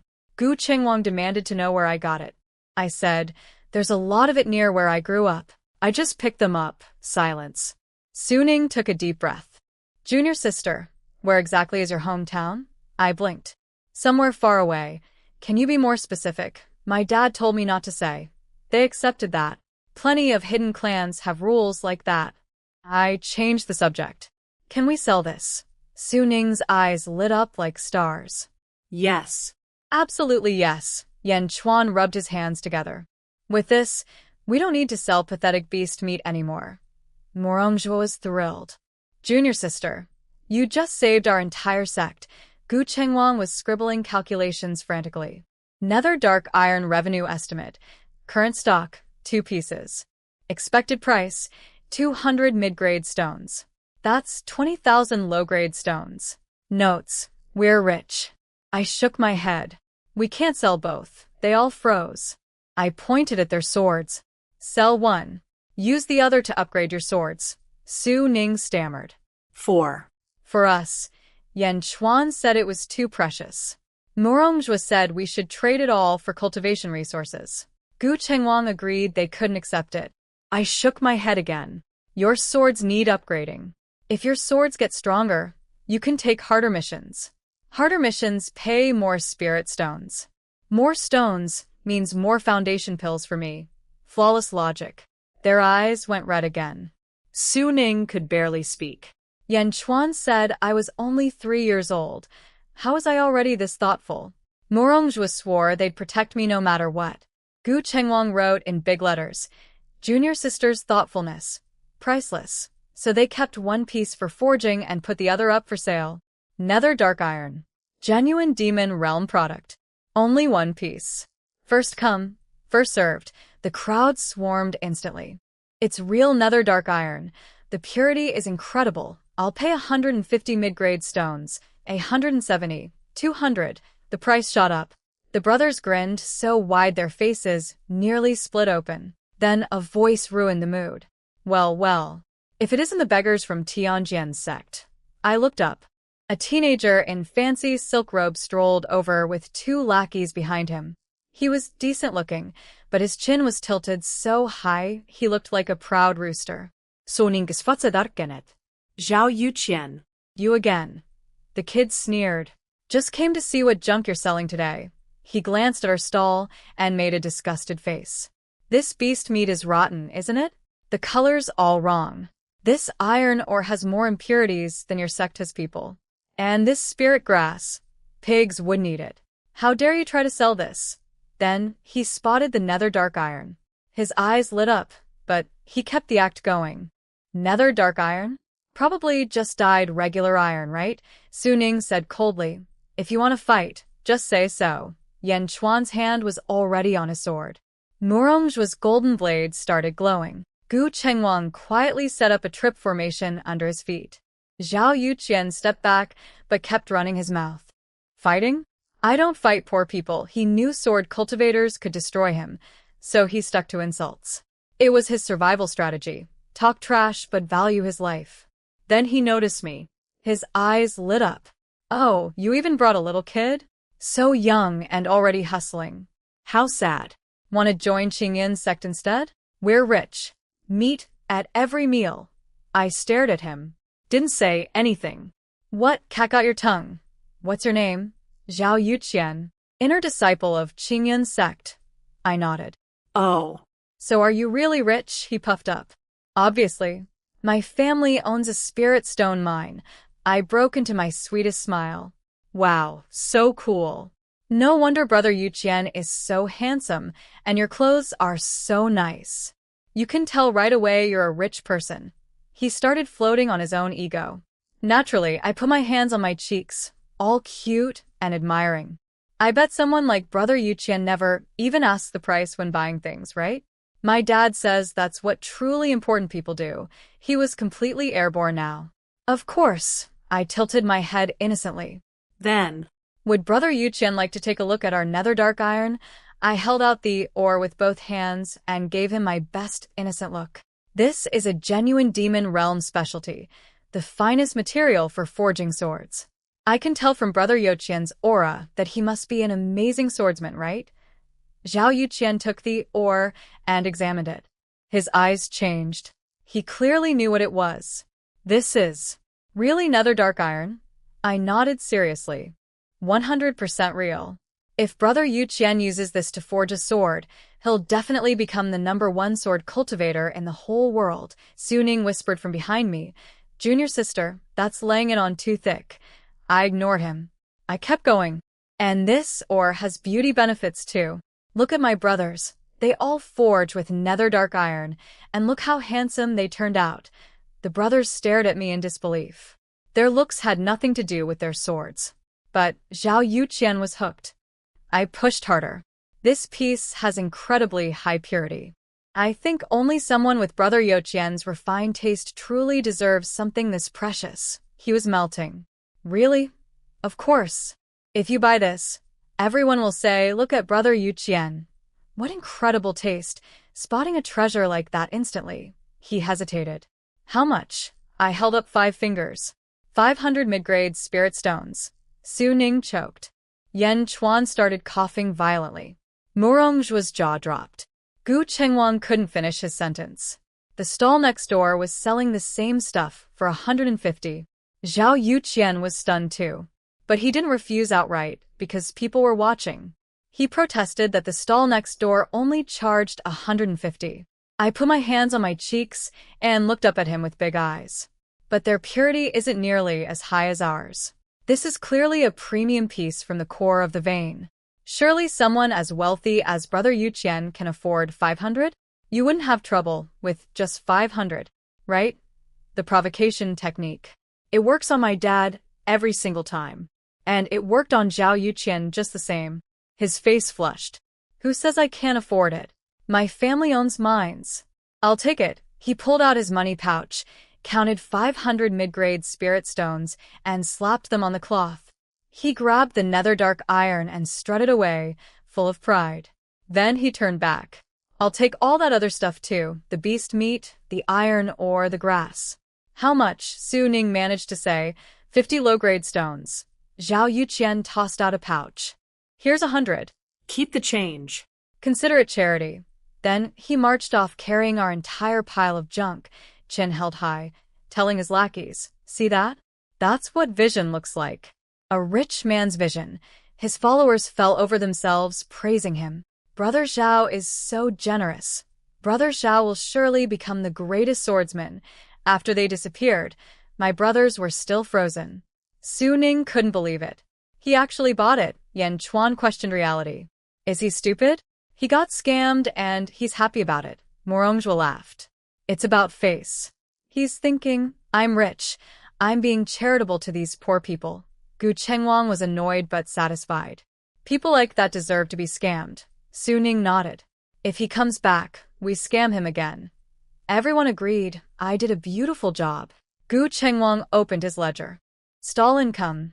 Nether dark iron, 500 mid-grade stones. Junk clearance, 100 low-grade stones. Total, 500 mid-grade plus 100 low-grade. Notes. Thank you, young Master Zhao, for funding our cultivation. Su Ning finally looked down at me with a complicated expression. Junior sister, how did you know he'd buy it? I said matter-of-factly. He told us himself. I'm very rich. Yan Chuan frowned. You believed him just because he said it? I didn't believe him. I corrected. He needed me to believe him. I counted on my fingers. He wears the best clothes and jewelry, which means he cares a lot about people thinking he's rich. He came here just to mock us, which means he likes feeling above others. He said he won't fight poor people, which means he's actually scared of fighting but hides it with words. For someone like that, being called poor in public would hurt worse than being stabbed. I spread my hands. So I just said, "You're so rich. Surely you can afford 500?" Of course he could. And he had to. The brothers listened in silence. Morongjua muttered, "So that's what precision-targeted customer strategy looks like." Gu Chengwang added a new line in his ledger. "Junior sister's merchant talent, S rank." I saw it. I pretended I didn't. Then I asked why Qingyan sect people were in our territory. Su Ning explained that Tianjian sect sits at the crossroads between all the major sects, so travelers stop here to rest and trade. Plus our sect's protective formation makes the area safer than the wilderness. Yan Chuan added the main reason. We don't charge tolls. Morongjua sighed. Charging tolls requires manpower, and we don't have enough people. Gu Chengwang continued the chain. Charging money might cause fights. Fights cause injuries. Injuries require medicine money. I got it. So poor were afraid to even collect fees. Poverty taken to its extreme becomes cowardice. I made a mental note.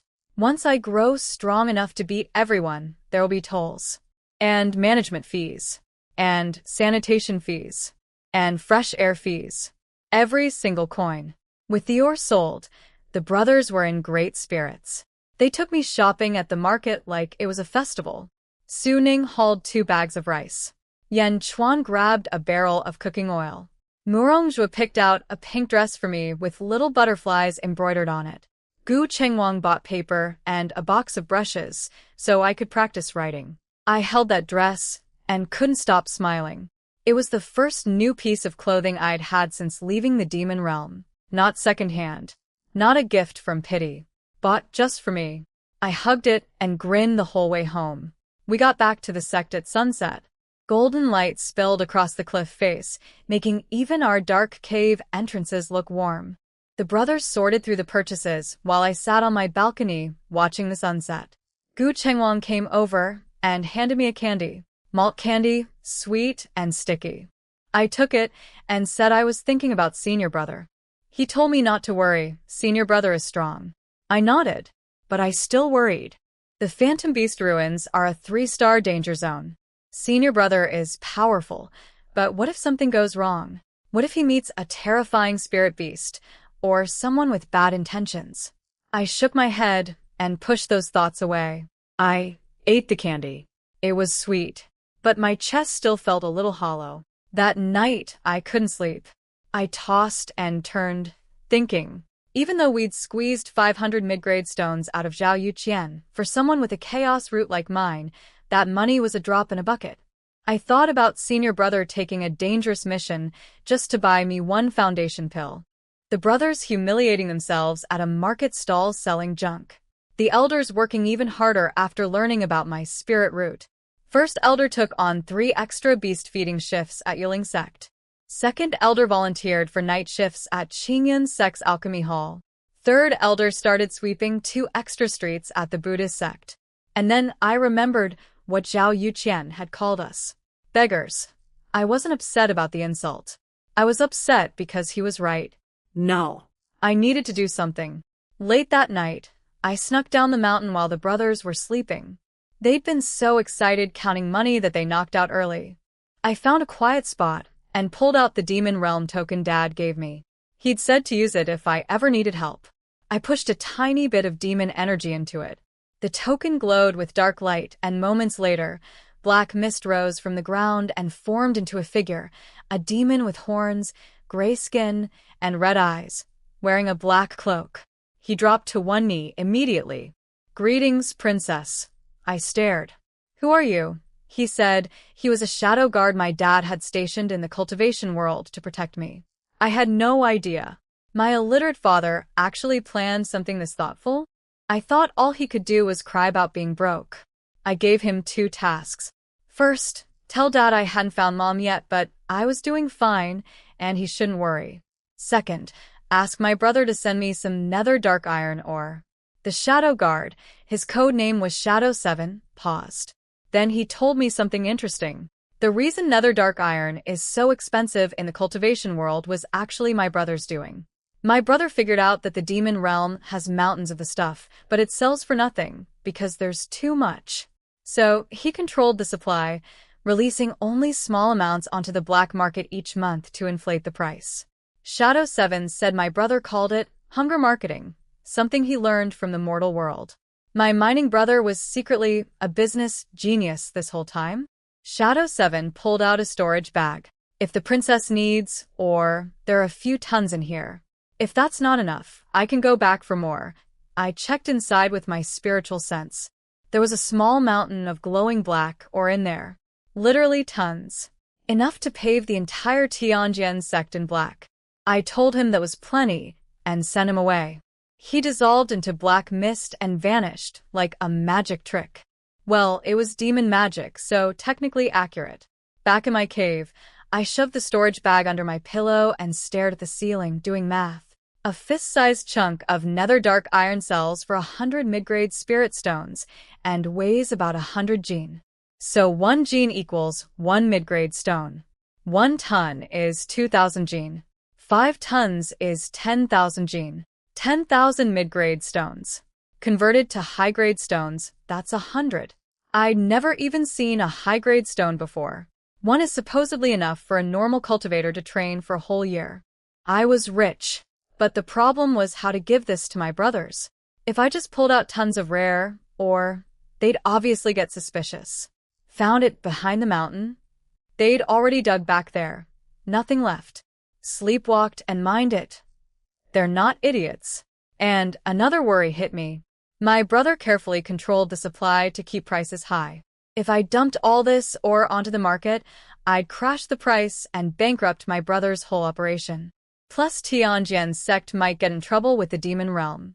I was thinking about all this when I fell asleep mid-thought. Too tired. The next morning, the brothers burst into my cave before I was even awake. Junior sister, wake up. Great news. Su Ning was waving a message talisman and practically dancing. Yan Chuan's hands were shaking with excitement. Murongjue and Gu Chengwang crowded in with glowing eyes. I dragged myself up with dark circles under my eyes. Su Ning noticed immediately. I told them I had a nightmare, dreamed we were so broke we couldn't afford buns, and had to eat dirt. They all went quiet. I'd clearly hit a nerve. Su Ning coughed and moved on. That won't happen anymore. We're rich.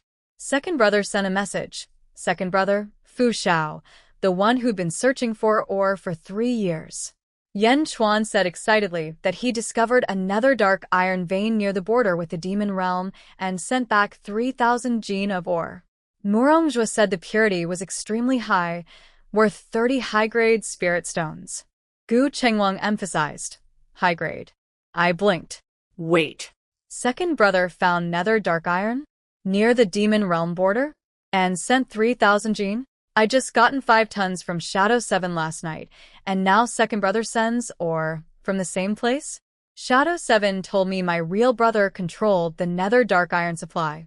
Could second brother and my actual brother know each other? Impossible. One mines in the demon realm, the other searches in the cultivation world. Unless. Second brother, I asked my brother? But my brother's name is Fu Yan, and second brother's name is Fu Shao. Different names. And my brother is a demon while second brother is a sword cultivator. Different species entirely. Coincidence. Had to be coincidence. I asked to see the letter. They handed it over. I couldn't read most of it, but I pretended. It said something like, Brothers, I found a small nether dark iron vein at the demon realm border. Mined a few thousand gene, sending it your way. Sell it for spirit stones to fund junior sister's cultivation. I'll keep looking and send more. Fu Shao. The signature at the bottom was crooked and messy. Something felt off about the whole thing. But I couldn't put my finger on it. Su Ning was still buzzing. With this, or we can buy enough foundation pills to get you all the way to foundation establishment. I nodded quietly. Then I glanced at the storage bag under my pillow and pushed it deeper. No point bringing it out now. I couldn't explain where it came from. I summoned a demon spy last night, and he gave me 5 tons. Wouldn't exactly go over well. They might arrest me as a demon infiltrator, even though I technically am half of one. So I'd keep my 5 tons as an emergency fund, just in case we went bankrupt again. The brothers started dividing up second brothers but they barely took any for themselves. Su Ning examined a piece and put it back. I'm wood type. The small piece junior sister gave me yesterday is already enough to upgrade my sword's flexibility. I'll pass. Yan Chuan nervously took 5 Jin for his fire-type sword. Murongjua took 3 Jin for his earth-type blade. Gu Chengwang waved his hand. He's water-type, didn't need it. The chunk I'd given him yesterday was plenty. In total, they took 8 Jin out of 3,000. The rest would all be sold for my cultivation. I asked if they wanted to keep more for themselves. Suning smilet. Our swords are fine for now. Your cultivation is what matters most. Yan Chuan nodded. You get strong, the whole sect gets strong. Murongjua agreed. Gu Chengwang just said, They were wearing patched clothes, living in caves, walking around in shoes with holes. They held those or chunks like they were treasure, but refused to use them on themselves, because it was all for their little junior sister. I looked down. My eyes burned. Thank you, brothers. Su Ning rubbed my head. Don't thank us. We're family. They headed to the black market with while I stayed behind a train. That evening they came back barely containing their excitement. Su Ning pulled out a jade bottle with 10 pills inside. Foundation pills, body-tempering pills, spirit pills, everything I needed to build a solid base. Yan Chuan dumped out 30 high-grade spirit stones. High-grade. I'd never even seen one before. They glowed soft purple, the spiritual energy inside them so dense it was almost solid. 30 high-grade stones equals 3,000 mid-grade, equals 300,000 low-grade. An astronomical number for us. Su Ning pushed them all into my hands. This should be enough to get you to foundation establishment. I looked at the stones, then at their hopeful faces. Then I shook my head. I'll take 20. The rest are for you. They froze. I told them seriously that they were all golden core cultivators who needed good stones too. They'd been sacrificing everything for me, not even upgrading their own swords. They should use some of this for themselves. The air went quiet. Yan Chuan sniffed. Murongjua turned away, muttering about wind and sand in his eyes. Gu Chengwang silently wiped the corner of his eye with a handkerchief. They accepted 10 stones. 2 each for 5 brothers. Senior brother's share was set aside since he was away.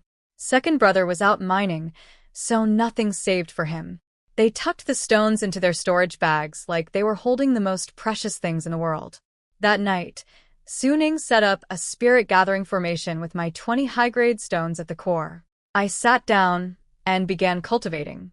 3 days later, breakthrough. Late chi refining, perfected. 1 step from foundation establishment. The brothers looked at each other, then quietly added their own 2 stones each back into the formation. I closed my eyes and kept going. The spiritual energy inside me spun wildly, compressed, condensed. Foundation establishment. Done. I opened my eyes and exhaled. The brothers circled around me, tense. Su Ning asked first. How'd it go? I checked inside myself and nodded. Foundation establishment. They erupted. Su Ning picked me up and spun me around. Yan Chuan stomped his feet with excitement. Murongjua threw his head back and howled at the sky. Gu Chengwang pulled out his notebook and scribbled furiously. Junior sister cultivation record. Foundation establishment. Early stage. Time elapsed, less than 3 months. Cost, 30 high-grade spirit stones. Notes, genius cultivation speed, bankruptcy level cultivation cost. Then the cheering died down. Reality set in. Su Ning spoke first. 30 high-grade stones. All gone. Yan Chuan nodded. We got rich and went broke in less than 3 days. Murongjua sighed. 30 high-grade stones converted to low-grade is 300,000. Gu Chengwang twisted the knife. Enough for a normal person to cultivate for 10 years. I looked around. The spirit stones had turned gray and lifeless. Every drop of energy sucked dry. 30 high-grade stones just gone. I looked up. Did I blow through everything again? They all shook their heads. Su Ning said it wasn't my fault. Cultivation just costs that much. Yan Chuan said the chaos root is built this way. Murongjua said if anyone's to blame, blame being poor. Gu Chengwang closed his notebook and said they'd just ask second brother to send more ore. My heart was warm, but also worried. Foundation establishment alone burned 30 high-grade stones. What about golden core? What about nascent soul? I didn't dare think about it. That evening, the brothers held the second annual Tianjin Sect Make Money Summit on the Dining Rock. Attendees: all 4 brothers present plus 1 3-year-old foundation establishment junior sister. Kaitaman Su Ning. Secretary: Gu Chengwang. Topic: how to generate consistent income. Su Ning opened the discussion. Selling ore isn't sustainable. Even second brother's vein will run dry eventually. Yan Chuan agreed. My cultivation speed and consumption were both insane. Murongjua scratched his head. We need a stable income source. Gu Chengwang flipped through his notebook. Common money-making methods. Alchemy, weapon forging, talisman drawing, formation building. I raised my hand. Which one should we pick? Silence. Su Ning sikhet. Alchemy needs a furnace. Can't afford one. Yan Chuan said forging needs a furnace and rare materials, also can't afford it. Murongjua said talisman drawing needs special paper and brushes, even more unaffordable. Gu Chengwang started on formations. My eyes lit up. Formations don't cost money, he nodded. Some basic ones don't need materials. You just find the right energy node and channel natural spiritual energy. That's perfect, I said. Everyone started to smile. Then Gu Chengwang added, but you need formation knowledge, which requires books. One book costs at least 10 mid-grade stones. Silence again. So. Still no money, he nodded. Still no money. Suddenly Su Ning slapped his thigh. There's one industry that doesn't need startup capital. Everyone looked at him. He lowered his voice. Rob from the rich. Give to the poor. Yan Chuan's eyes lit up. Robbery. Murongjua rubbed his hands together. I already have a target in mind. Zhao Yuqian. Gu Chengwang sighed. That's illegal. Silence again. Su Ning kroanet. If only robbery were legal. Yan Chuan scratched his head. Let's just focus on body training for now. Murongjua agreed. Right, junior sister just broke through. She needs to consolidate. Gu Chengwang nodded. Body training is free. Everything else can wait until senior brother gets back. The next day, I was training on the mountainside when a white figure came flying in from the horizon. He was carrying a huge burlap sack on his shoulder, sword riding with impressive elegance. Then the wind shifted, and this indescribable smell hit us. It was complex, like fermented spirit grass, mixed with decades-old bat droppings from deep inside a demon mine. Su Ning recognized him first. It's First Elder. So this was First Elder Wenjia, the one working as an animal keeper at Yuling's sect. He was actually pretty handsome. The brothers rushed over to greet him. Gu Chengwang pinched his nose. First Elder, did you fall into a dung pit? Wenjia slammed the sack down and glared. This isn't dung. It's spirit beast essence. Those beasts eat spirit grass and spirit fruit. Even their droppings carry spiritual energy. We'll use this as fertilizer to grow spirit herbs on the back mountain, Yan Chuan whispered. First Elder, you stole spirit beast poop. When Jia straightened up, offended. Stole? This is called resource recycling. I hid behind my brothers, trying not to laugh. He pushed through the crowd and squatted in front of me. Little Pin. I nodded politely. He looked me over, increasingly pleased. Then he grabbed my hand and sent a thread of spiritual energy through me. 3 breaths later, his face lit up. 5 breaths later, his eyes were glowing. Chaos root, he whispered, barely containing his joy. It's really chaos root. Tianjin sect is going to rise. Then the gift started pouring out. A jade talisman that could block one attack from a transformation stage cultivator. A meeting gift, he said. A bag of spirit pet fur for Su Ning, saved up from grooming sessions, enough to knit me a sweater. A bag of spirit beast feed for Yan Chuan, for luring wild beasts to hunt and sell. A bag of spirit herbs for Murongjua, swiped from the beasts' mouths, cleaned and ready for alchemy once Second Elder returns. and a bag of spirit stones for Gu Chengwang, his saved wages, all for raising me. The brothers stood there holding their various bags, eyes going red one by one. Gu Chengwang scribbled everything down. Notes. First Elder is wonderful. After reminding everyone to keep my roots secret, he patted my head with his rough, calloused hand. Train hard, little pin. I've got to get back before they dock my pay. Then he flew off on his sword, leaving a faint trail of dung smell behind him. Su Ning held the spirit stone bag and sighed. First Elder has it rough too. I squeezed the jade talisman.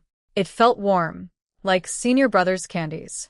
I swore to myself right then, when I get strong, I'll make sure the brothers live well. I'll free First Elder from shoveling dung. I'll free Second Elder from sneaking around. I'll free Third Elder from collecting monk robes. As for Second Brother, he can keep mining. That actually seems profitable. I'd barely finished my silent vow when another person dropped from the sky. This one looked scholarly, wearing a dusty gray robe with several burn holes in it. Second Elder. This was Second Elder Jingyuan, the one working as a furnace stoker at Qingyun Sect's alchemy hall. He looked like a quiet, bookish man. He waved the brothers aside and walked straight to me. Squatted, stared, grabbed my hand, and sent in his spiritual energy. 3 breaths, his eyes lit up. 5 breaths, shock turned to wild joy. He threw his head back and laughed at the sky. Those blind fools at Qingyun Sect. 5-root trash? This is the Chaos Root. The legendary Chaos Root. Tears were practically streaming down his face. They missed it. They let her go. I was a little stunned by his reaction. Su Ning asked why he was back. He scoffed. You sent word that junior sister reached Foundation establishment. Of course I came to see. I took half a day off. They'll dock my pay, but it's worth it. Out came his gifts. A jade pendant that could block a transformation stage attack, meeting gift. A cloth bag of pills he'd saved up. A bag of medicinal herbs. A bag of alchemy recipes. Copied them. Don't let Qingyun Sect find out. And a bag of charcoal from the fire room for winter heating. Gu Chengwang took the charcoal with a complicated expression. I looked at everything and asked how a furnace stoker managed to collect all this. Second Elder grinned slyly. Being a furnace stoker is skilled work. I'm so good at it that the alchemy elders treat me with respect. Picking up a few herbs and recipes along the way? Perfectly reasonable, I repeated. Picking up, he repeated. Picking up, Su Ning muttered. Second Elder, that's stealing, right? Second Elder glared. Stealing? This is called resource redistribution. Qingyun Sect is rolling in money. Sharing a little with us is only fair. Before leaving, he reminded everyone to keep my Chaos Root secret. He had eyes and ears inside Qingyun Sect and would send word if anything came up. I suddenly remembered something. Second Elder, do you know if Qingyun Sect's leader has come out of seclusion? He paused. Qing Meng? No, still in seclusion. Why do you call her that girl? He smiled warmly. The old generation of our sect and Qingyun Sect were close. Little Meng used to visit Tianjian Sect all the time with her master when she was small. She was a genius, even secretly learned some of our sword techniques. He stroked his beard, looking nostalgic. She was about this tall. He held his hand at my waist level. 2 little pigtails, always following me around going, Brother Jingyuan, teach me sword moves. Brother Jingyuan? I looked at his current middle-aged appearance and tried to imagine the young version. Couldn't do it. But if he could call her, that girl, then being called brother made sense. In the cultivation world, age is the cheapest thing around. Dad is 3,000, my brother is 108, and I'm 3 years and 3 months. By that math, Dad would have to call Second Elder little brother. Too confusing. I decided not to think about it. But then it hit me, Mom used to visit Tianjian Sect and learn sword techniques here. Did that mean by joining this sect I was following in my mother's footsteps? Second Elder looked down at me. Why are you asking about her? I kept a straight face. Just curious. I heard she's the most beautiful woman in the cultivation world, he laughed. Train hard. You'll meet her someday. He ruffled my hair and flew away on his sword, leaving behind a faint smell of charcoal and burnt cloth. Second elder had barely left when another person dropped from the sky. This time it was a chubby man in monk robes, except he wasn't actually a monk. Bald head but no ordination scars. Monk robes, but with a wine gourd hanging from his belt. And a broom clutched in one hand. Third elder. This was third elder Wangji, the one sweeping floors at the Buddhist Zen sect. He had a kind face, gentle eyes, and looked like an enlightened master. Except for the heavy, I just got off work energy. He didn't fly in on a sword. He rode his broom down. He spotted me immediately, pushed through the brothers, and squatted in front of me. Same routine as the other two. Grabbed my hand, sent in spiritual energy. 3 breaths, eyes glowing. 5 breaths, grin stretching ear to ear. Then he slapped his thigh. Chaos root. Tianjian's sect is going to rise. 3 elders, 3 identical reactions. I was starting to wonder if they rehearsed this. He slipped a wooden bracelet onto my wrist. It was smooth and warm, carved with tiny scripture characters. Meeting gift. Automatically defends against danger. Blocks 1 attack from a transformation stage cultivator. Also has a calming charm sealed inside to stabilize your cultivation. Then came the gifts. A stack of neatly folded monk robes for Su Ning. Too many to wear, so the brothers could alter them for everyone. A bag of Buddhist specialties for Yen Chuan. Wooden prayer beads, sandalwood incense, sutras, and blessed talismans, all sellable. Bottles of spirit tea for Morongjua, grown behind Zen Sect's mountain, good for calming the mind during cultivation. And a pouch of his saved wages for Gu Qingwang for raising me. Before leaving, he looked at me with warm eyes. I asked if sweeping floors at the Zen sect was hard. He laughed, eyes crinkling into slits. Not hard. Sweeping calms the mind. Sweep enough and you sweep yourself clear. He paused. Besides, they give free food, free lodging, and free monk robes. I've saved enough robes to dress you all for 10 years. He reminded everyone to keep the secret, then hopped on his broom, waved, and flew away. This time the trail he left smelled like sandalwood. After he was gone, I asked the brothers how powerful transformation stage cultivators were. They sat me down for a proper lesson. Morongjua drew the cultivation stages in the dirt with a stick. Qi refining, foundation establishment, golden core, nascent soul, transformation, void refinement, body integration, Mahayana, tribulation transcendence. Gu Qingwang explained that out of 10,000 Qi refining cultivators, maybe 1 reaches golden core. Out of 10,000 golden cores, maybe 1 reaches nascent soul.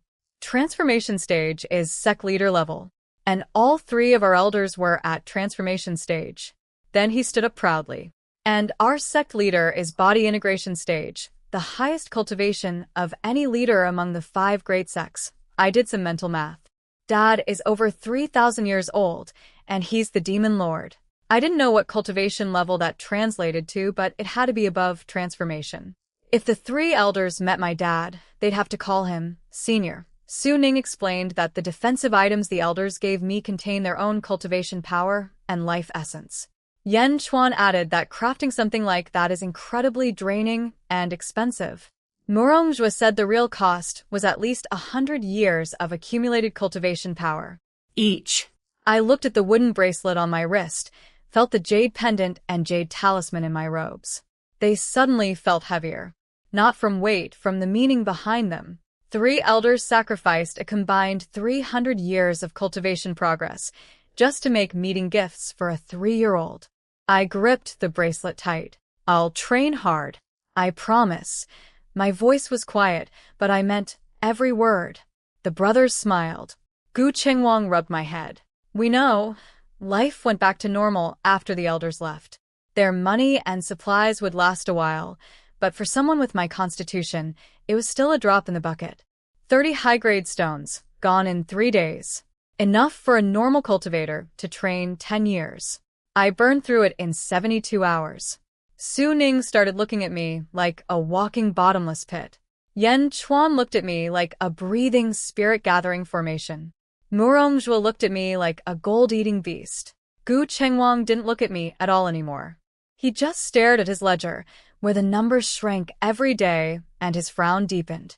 Eventually I was back to body training only. No more absorbing spiritual energy. We couldn't afford it. Body training is free. It just costs sweat and gritted teeth. Junior sister, squat lower. Swing 1,000 more times. 10 laps around the main peak. I was exhausted every day. But I didn't complain because my brothers had it harder.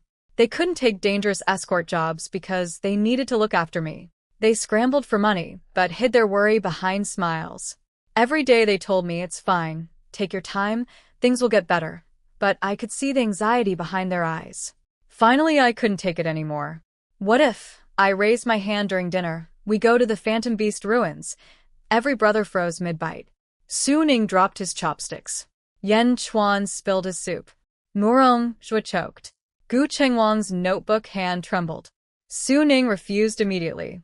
Too dangerous, Yen Chuan agreed. Too many beasts inside. Murong Zhua said I was only Foundation establishment and would be a walking target. Gu Chengwang started listing reasons in his notebook. 1. Dangerous. 2. Very dangerous. 3. Extremely dangerous. I blinked. But aren't demon beasts worth a lot of money? They exchanged glances. Su Ning sighed and started explaining. Demon beasts and spirit beasts are actually the same thing. Untamed ones are called demon beasts. Tamed and contracted ones are called spirit beasts. Like the difference between stray dogs and house dogs. Except stray dogs bite people and house dogs guard the door. I waved that away. I know all that. How much are they worth? Su Ning counted on his fingers. Low-level demon beasts, equivalent to qi refining through Foundation establishment cultivators. Sell for 50 to 100 mid-grade spirit stones. My eyes lit up. Yen Chuan added, their meat is edible, their blood is used in medicine, their bones in weapon forging, their hides for clothing. Every part is valuable. Murong Zhua said, the problem is catching them. They all have special abilities. I nodded. What about mid-level ones? Su Ning paused. Mid-level demon beasts are equivalent to golden core cultivators. They've developed intelligence and formed demon cores. My eyes got even brighter. Yen Chuan continued. A demon core is incredibly useful for medicine, for forging, for advancing cultivation. One single core sells for 100 high-grade spirit stones. My eyes were practically shooting stars. 100 high-grade. That's 10,000 mid-grade. 1 million low-grade. How many foundation pills could I buy with that? How many gathering formations could I build? Su Ning immediately threw cold water on my excitement. Mid-level beasts are way harder to deal with. High cultivation, high intelligence. They set ambushes, they run, they call for backup. Yen Chuan added that even senior brother at nascent soul stage couldn't guarantee catching one. Murong Zhua said don't even think about high-level beasts. Those are equivalent to nascent soul cultivators, and with their special abilities, even transformation stage elders might struggle. Only someone like our sect leader could win for sure. I asked if high level was the top. Gu Chengwang shook his head and lowered his voice. Above high level, there are holy beasts, descendants of phoenixes, by Zhe. But those only exist in legends. I went quiet because I was thinking about the 2 stone lions guarding the demon palace gate. Dad said they were holy guardian beasts, 8,000 years old. But all I ever saw them do was eat and nap. I used to ride on their backs and they'd just roll their eyes at me like lazy dogs. Nothing legendary about them. I snapped back to the conversation. Okay, let's just catch low-level beasts and sell them. The brothers hesitated, but I pointed out that senior brother was already inside the Phantom Beast ruins. We could go to the outer edge, catch a few weak beasts, and if anything went wrong, we'd find him. Su Ning said it was too dangerous, but I tugged his sleeve and laid out my logic. Catch beasts, sell them, buy foundation pills, continue training, get stronger faster, help the sect earn money, and then nobody would be poor anymore. Plus senior brother was right there as backup. Su Ning sighed and gave in with conditions. Outer edge only. No wandering off. Retreat immediately if anything's dangerous. And listen to the brothers at all times. I raised my hand. I promise. They started preparing. Su Ning sorted through second elder's pills, healing, antidotes, energy recovery, and one that seemed to be a Qingyun sect elder's private stash. He muttered, how did second elder even swipe this? Yan Chuan polished his massive door-sized saber over and over. Murongjua buffed his golden sword 3 times because a sword cultivator's blade must shine, otherwise your opponent won't respect you. I asked if demon beasts cared about how shiny a sword was. He paused. What if they have refined taste? Gu Chengwang packed food, vegetarian dishes third elder had taken from the Zen sect, cut into pieces and wrapped in oil paper. Plus spirit beast feed from first elder for luring beasts. I sniffed a piece of the feed. Smelled kind of nice. I asked if humans could eat it. He said yes, without looking up. I asked if it tasted good. He thought about it. Never tried. I asked how he knew it was edible. The instructions say so. I didn't eat it. Really, I didn't. The night before departure, Suning held a team meeting. Safety first. My life above everything. Fight smart. If we can't win, run.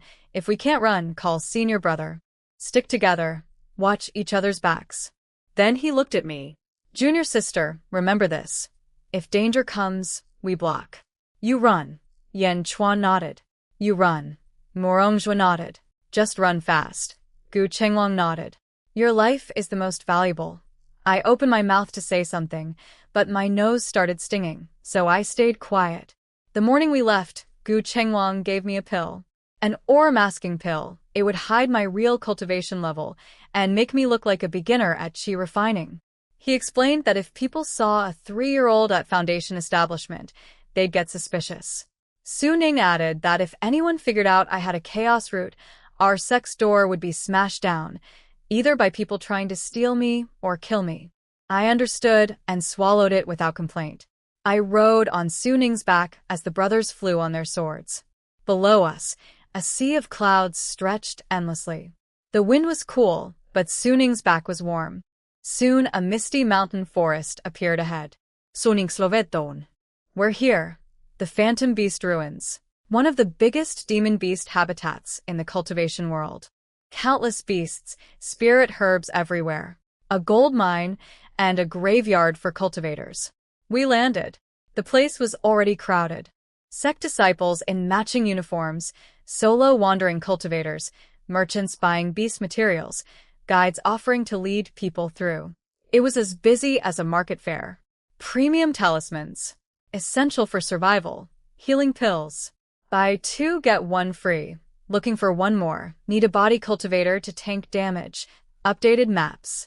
Safe routes marked. Su Ning held my hand tight, so I wouldn't get lost. Yan Chuan walked in front, his giant saber on his shoulder, looking intimidating. Murongjua guarded my other side, those pretty eyes scanning everything around us. Gu Chengwang brought up the rear, notebook in one hand, pen in the other, ready to record expenses at any moment. We passed through the market to the entrance. Su Ning pointed at a stone tablet. See that? Mid-transformation stage and above are forbidden from entering. Apparently anyone too powerful gets bounced out automatically. I asked why. Yan Chuan explained it was a restriction set by some ancient powerhouse to prevent high-level cultivators from slaughtering weak beasts and destroying the ecosystem. Murongjua called it a kind protection, making sure lower-level cultivators still have something to hunt. Gu Chengwang was already writing. Entering the Phantom Beast Ruins. Admission, free. Expected revenue, unknown. Risk level, 3 out of 5 stars. Notes, protect junior sister. We stepped through the glowing portal at the entrance. Everything blurred. When I opened my eyes, the world had changed completely. Outside it had been bright daylight. In here, the forest was dark and heavy. The trees were so tall, I couldn't see their tops. Vines tangled everywhere. The air was damp, with a sweet, metallic smell. Su Ning whispered, "Stay close. Don't wander." I nodded. We crept along the outer edge, careful and quiet. Then finally, we spotted our first demon beast. The first beast we found was like a wild boar, but 3 times bigger, with tusks longer than my arm. It was eating grass. The brothers instantly went into battle mode. Su Ning drew his sword. Yan Chuan gripped his saber. Murongjua powered up. Gu Chengwang pulled out talismans. Then the boar looked up. It glanced at me, sniffed the air, and bolted. Its 4 stubby legs spun like wheels. Gone in a blink. The brothers stood there, weapons raised, frozen. Su Ning. It ran. Yan Chuan. Why did it run? Morongjua. We didn't even do anything. Gu Qingwang looked at me. Junior sister, did you do something? I blinked innocently. I was just standing here. We kept going. Found a 3-eared fire rabbit with beautiful red fur, nibbling on spirit fruit. We crept close. It looked up, saw me, sniffed, let out a shriek, and sprinted away faster than any rabbit should be able to move. Brothers. Frozen again. Morongjua asked Gu Qingwang to pinch him to check if he was dreaming. He pinched. It hurt. Not dreaming. I wanted to chase the rabbit, but Su Ning grabbed me. It had run toward the middle zone. Too dangerous. I watched it disappear into the trees. Too bad. It was really cute. We kept encountering beasts. Every single one took one look at me and fled. One stupid black bear got so scared it tried to climb a tree and fell off 3 times. The brothers went from shocked to questioning reality to completely numb. Su Ning crouched on the ground, head in his hands. I've been cultivating for over 100 years. Never seen anything like this. Yan Chuan leaned against a tree, expression blank. Beasts are supposed to attack people. Why are they running? Morongjua rubbed his chin. Does Junior Sister give off some kind of special aura? I scratched my head. I couldn't exactly say. I'm the Demon Lord's daughter, and low-level beasts can sense royal demon bloodline. So I tried. Maybe I'm so cute they can't bring themselves to hurt me? Dead silence. Then Su Ning asked carefully, Junior Sister, who are you really? I blinked. I'm just me. Morongjua pressed. You're sure it's just cuteness? I thought seriously. Maybe my dad's scent is on me? He's a really powerful hunter. Hunts wild beasts all the time. Maybe I inherited his smell. That explanation sort of made sense. They didn't fully buy it, but they didn't push further either. Gu Qingwang wrote in his notebook. 4th beast encounter. Species: ironback bear, low level. Reaction: climb tree in panic. Cause: unknown. Theory: something about Junior Sister terrifies them. Conclusion: too scared to ask. Su Ning stood up. Forget it. Whatever the reason, the result is good. New strategy. Instead of chasing beasts, we'd set a trap and wait. We found a water source covered in animal tracks. Yan Chuan dug a pit. Morongjua carved wooden stakes. Gu Qingwang scattered spirit beast feed as bait. Su Ning set up camouflage. My job was to stand nearby and cheer them on. We hid in the trees and waited. Half an hour later, a beast came, a small fire fox with red fur, a flame-like tail, and golden eyes. It smelled the feed, crept forward carefully, sniffing and looking around. Then splash. It fell right into the pit, squealing and thrashing. The brothers were thrilled and ready to jump down and grab it. But then a group of people in blue-green robes rushed over and surrounded the trap. Leading them was a little girl, maybe 7 or 8 years old, wearing a fancy embroidered dress with her hair in twin buns. Pretty as a doll. Behind her stood 7 or 8 Qingyun sect inner disciples. He flew down from the tree. Chingun sect. We caught this. One of their disciples sneered. Oh look, beggars from Tianjian sect. Another claimed their little junior sister saw the beast first. A female cultivator stepped forward. You'd steal from a child, Su Ning fired back. Who's stealing? We made the trap. Yan Chuan jumped down too. Anyone with eyes not on their backside can see this is a design trap. Morongjua flashed his best charming smile at the female cultivator and pointed at the evidence. Gu Qingwang pulled out spirit beast feed and scattered some on the ground. Proof. This is our bait. The female cultivator wavered under Morongjua's smile.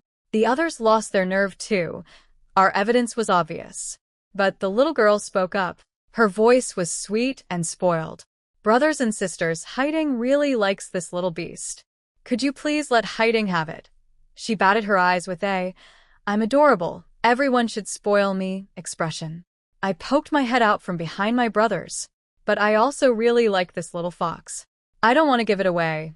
My voice was soft and gentle. Everyone froze. They hadn't expected the broke group to have an even smaller kid.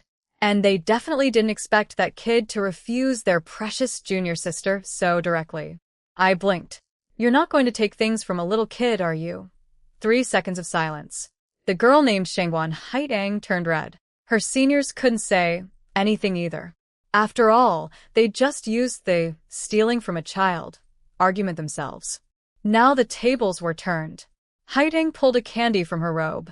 I'll trade you a candy for it, okay? I looked at her candy. Then I pulled a candy from my own robe. Then another. Then another. 3 total. I'll trade you 3 candies, I said, for your outfit. Deal, she froze. Everyone froze. I continued. You want to trade 1 candy for my fox? I'm offering 3 candies for your dress. That's even more generous, right? Her face flushed bright red. This outfit was a gift from my brothers and sisters. I can't give it away, I nodded. And this fox was caught by my brothers for me. So I can't give it away either. Perfect logic. Case closed. Haidang opened her mouth, but couldn't find words. Her seniors jumped in, surrounding us. You little bean sprout, don't push your luck. 3 candies for our junior sister's robe? Shameless. Don't bother with her. What manners could a kid from a beggar sect have? The words were harsh, and they were confident because of the silent figure standing behind them, their senior brother. He wore the same blue-green robes as everyone else, but his presence was completely different. Steady aura, cold eyes. My instincts told me he was strong. That's why they felt untouchable. But my brothers aren't pushovers either. Suning stepped in front of me. So this is how Qingyan sect teaches its disciples? Stealing and feeling righteous about it. Yan Chuan crossed his arms. 1 candy for our beast? You think our junior sister is a 3-year-old who'd fall for that? I mean, I technically am 3, but his point stood. Moromjwa dropped his charming act and went serious. Your junior sister wanting a beast is understandable. But we caught it. Taking it by force won't look good for you. Gu Chengwang opened his notebook and quoted Cultivation Law, Article 237, something about stealing someone else's captured beast being punishable by triple compensation or sect disciplinary action. I hid behind the brothers and made a mental note. 6th brother memorizes legal codes. Definitely bringing him to every future argument. The shouting got louder. Crowds gathered. People started whispering. Qingyan sect bullying Tianjin sect. That little girl is maybe 3. They're robbing a toddler. TSK, bigger group picking on a smaller one. Their nascent soul senior brother frowned. He said coldly, let's go. Give it to them. The Qingyan disciples were shocked and angry, but one look from him shut them all up. They slunk away. As Haidang left, she turned and glared at me. I waved, cheerfully. Bye-bye. Bring more candy next time. Her face went red as a tomato. After they left, I asked who she was. Suning scoffed. She's Qingyan sect's newly recruited junior sister. Yan Chuan said dismissively that she has some rare lightning spirit root and is considered a little genius, so they spoil her. I asked if lightning roots were real. He said yes, just as rare as senior brother's heavenly root. Incredibly strong attacking power. Appears once in 1,000 years. Moromjwa smiled. Still nowhere near our junior sister. Gu Chengwang didn't even look up. Small fish. I asked about their senior brother. Gu Chengwang confirmed he's also nascent soul stage, but reached it at 120. 20 years slower than our senior brother. 20 years. I counted on my fingers. That's enough time for my real brother to mine a mountain of ore, for second brother to find several veins, and for dad to cry about being poor 1,000 times. I looked back at the trap. The little fire fox was still in the pit, curled into a ball, shaking. Its fur was light brown with a hint of red underneath. Suning jumped in and brought it up. The poor thing was so scared it burrowed into his arms. Low-level fire fox, he said. Still young, just weaned. I leaned in to look. It raised its head, saw me, and started shaking even harder. Was I really that scary? But it was so cute, fluffy, with huge round eyes and a twitching little nose. I wanted to keep it. Before I could even finish the thought, Gu Chengwang had his notebook open. Firefox daily costs, 3 spirit fruits, 2 ounces of spirit meat, unlimited spirit water. Monthly cost, 50 low-grade stones. After it grows, costs double. Combat training resources. Unknown budget. If it gets sick, medicine extra. Stop. Sell it. I grabbed the fox and shoved it at Su Ning, who put it in a beast storage bag. I consoled myself if I raised it, I'd eventually need to find it a mate, then throw a wedding, then host guests. Better not. The commotion scared off every beast nearby, so we moved locations. Over 3 days, we set up 5 traps across 3 different spots. We caught 5 low-level beasts total. 2 wind wolves, 1 ironback bear, 1 fire rabbit, and 1 thing. I had no idea what it was. Incredibly ugly. Gu Chengwang said ugly ones still sell because certain alchemists collect them specifically. I found that comforting. Even ugly things have value. The brothers were happily crouching together counting our haul when the ground shook. A massive roar ripped through the forest. Deafening. The earth trembled. Every bird and beast in the area scattered in panic. The brothers shot to their feet, staring toward the sound. The sky in that direction glowed a sinister red. Su Ning's face changed. That aura. Yan Chuan gripped his sword. That power.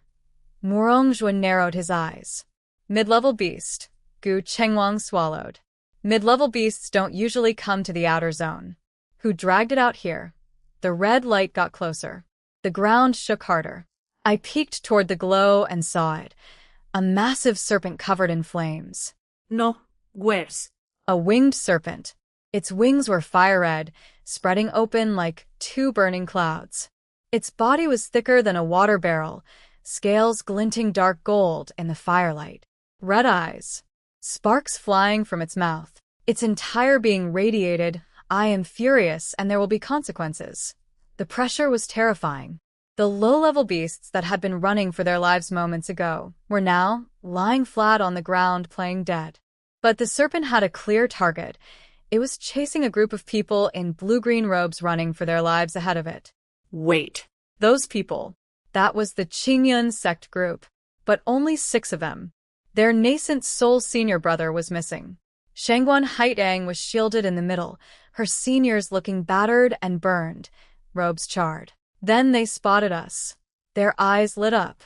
Not with relief, with a kind of brightness that says, finally, someone else to die instead of us. They immediately changed direction and ran straight toward us. The brothers reacted instantly. Soningskopet. Run, Yan Chuan ran and cursed at the same time. What kind of twisted fate is this? Morongjua gritted his teeth. Does Qingyun sect have a grudge against us? We run into them everywhere. Gu Chengwang said nothing and just sprinted.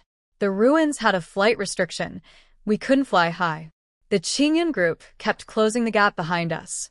Su Ning screamed over his shoulder. Stay away from us. Yan Chuan waved his arm. Get lost. Morongjua was fuming. This is so dishonorable. You caused this mess yourselves. Gu Chengwang added one final shout. According to Cultivation World Ethics Code, Article 103, those who redirect disaster onto others shall be struck by lightning. The Qingyun sect people ignored everything we shouted and kept running straight at us. One gasped, the road isn't yours. We can go wherever we want. Another yelled, what, do you own this place? The female cultivator taunted us. I thought sword cultivators could fight. Why are you running so fast? Su Ning laughed in disbelief. We can fight, but we won't be your meat shields. Yan Chuan demanded to know where their nascent soul senior brother was. Their faces stiffened. He was busy holding off another serpent. Yan Chuan nearly tripped. You provoked 2 of them, Morongjua choked. Impressive. Gu Chengwang flipped through his notebook while sprinting, voice shaking. Crimson flame winged serpent. Peak mid-level beast. Lives in groups. Protective of their young. Extremely vengeful. Provoke 1, and you provoke the whole nest.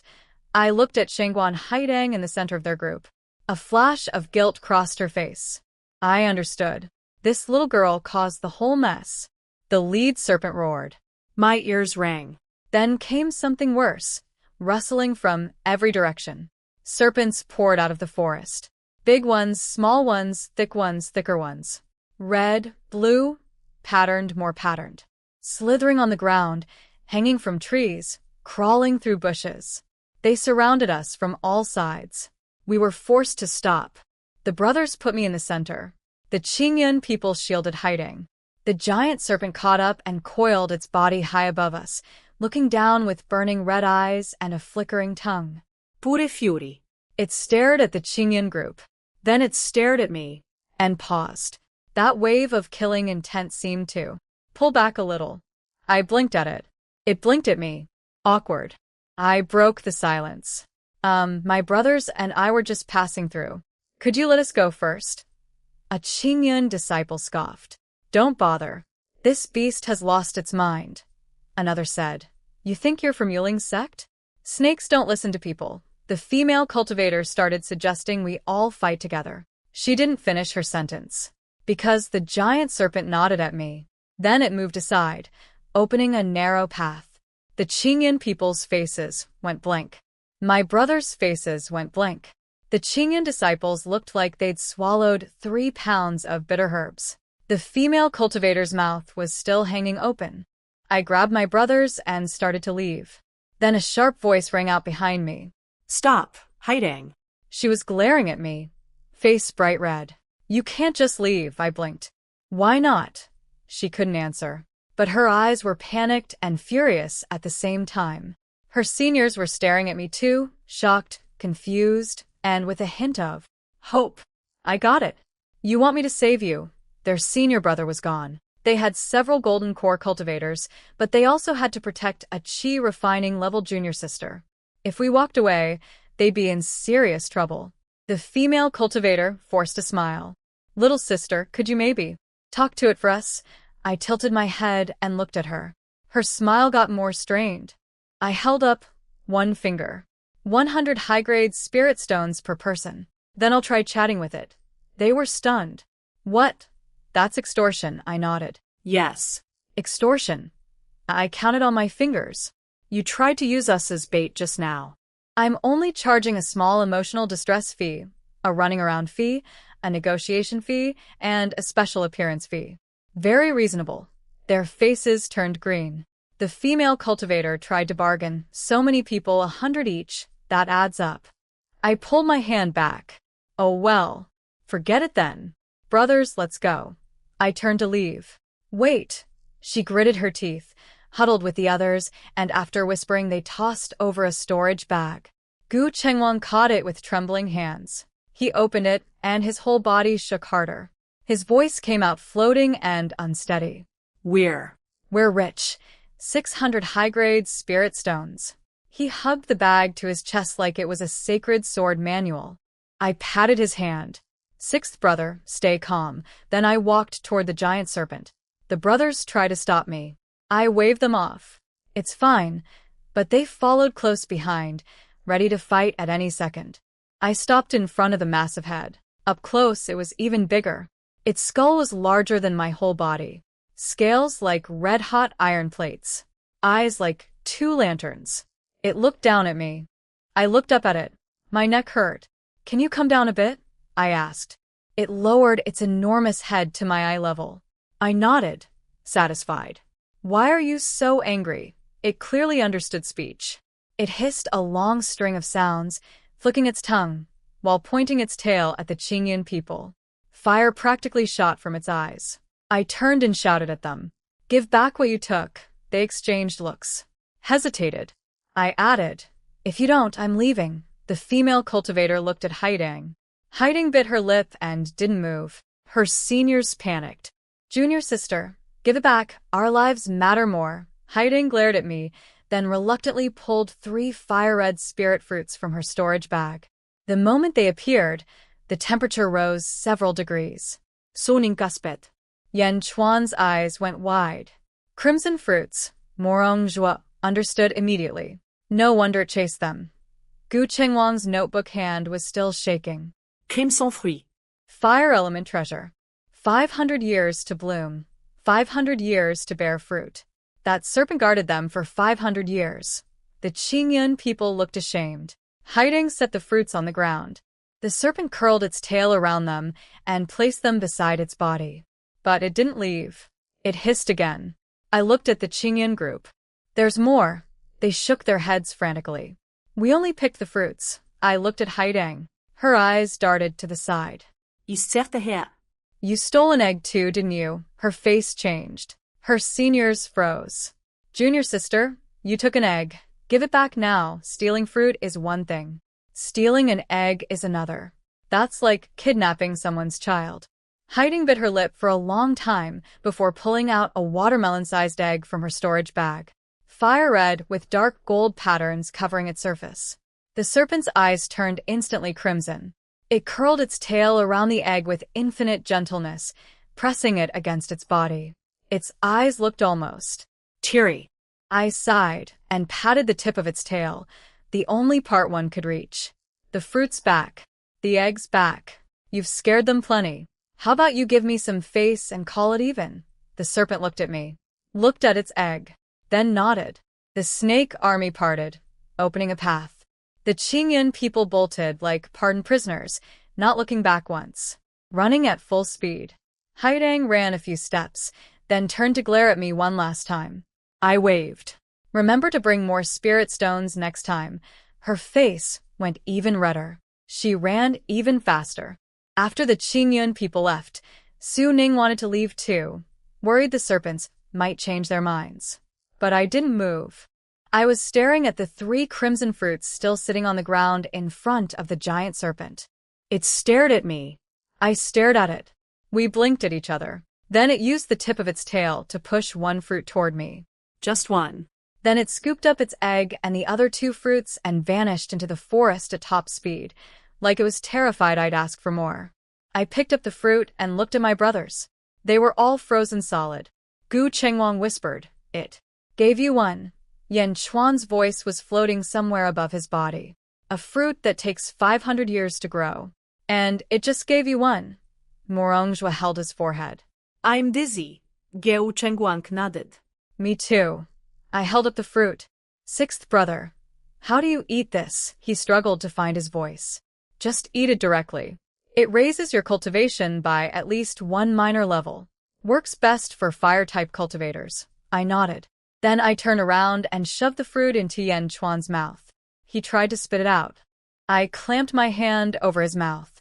Swallow. His eyes went red. Not from emotion, from choking. He finally got it down, coughing and teary-eyed. Junior sister, you. Before he finished, red light started glowing through his skin. Su Ning reacted instantly. Quick. Guard him. The brothers formed a protective circle. Yan Chuan sat cross-legged, his energy surging wildly. Half an hour later, the glow faded. He opened his eyes. His aura was completely different. Su Ning asked carefully, "Breakthrough?" Yan Chuan felt the power inside him and grinned like a 100-year-old kid. Late golden core. Morongjua was a little jealous. You're ranked 4th in seniority, but now you're 3rd in cultivation. He paused, then added bitterly, I hate this. Gu Chengwang recorded everything. Notes. I also want someone to shove a fruit in my mouth. Yan Chuan walked over to me, trying to find words. I waved him off. 4th brother, you've protected me so many times. It's just one fruit. He went quiet, then ruffled my hair so hard I nearly got pushed into the ground. Junior sister, if anyone ever bullies you, I'll be the first one there. I'll twist their head off and use it as a chamber pot. I thanked him but said the chamber pot part wasn't necessary. We headed for the exit and discovered we couldn't leave. The portal was sealed behind a shimmering barrier. Gu Chengwang flipped through his notebook and his face changed. I forgot. This realm only opens every 10 days. We'd been inside 3 days. 7 more to go. I suggested finding senior brother. Everyone refused. Su Ning said the middle zone was too dangerous. Yan Chuan said there's a dense beast area between the outer and middle zones.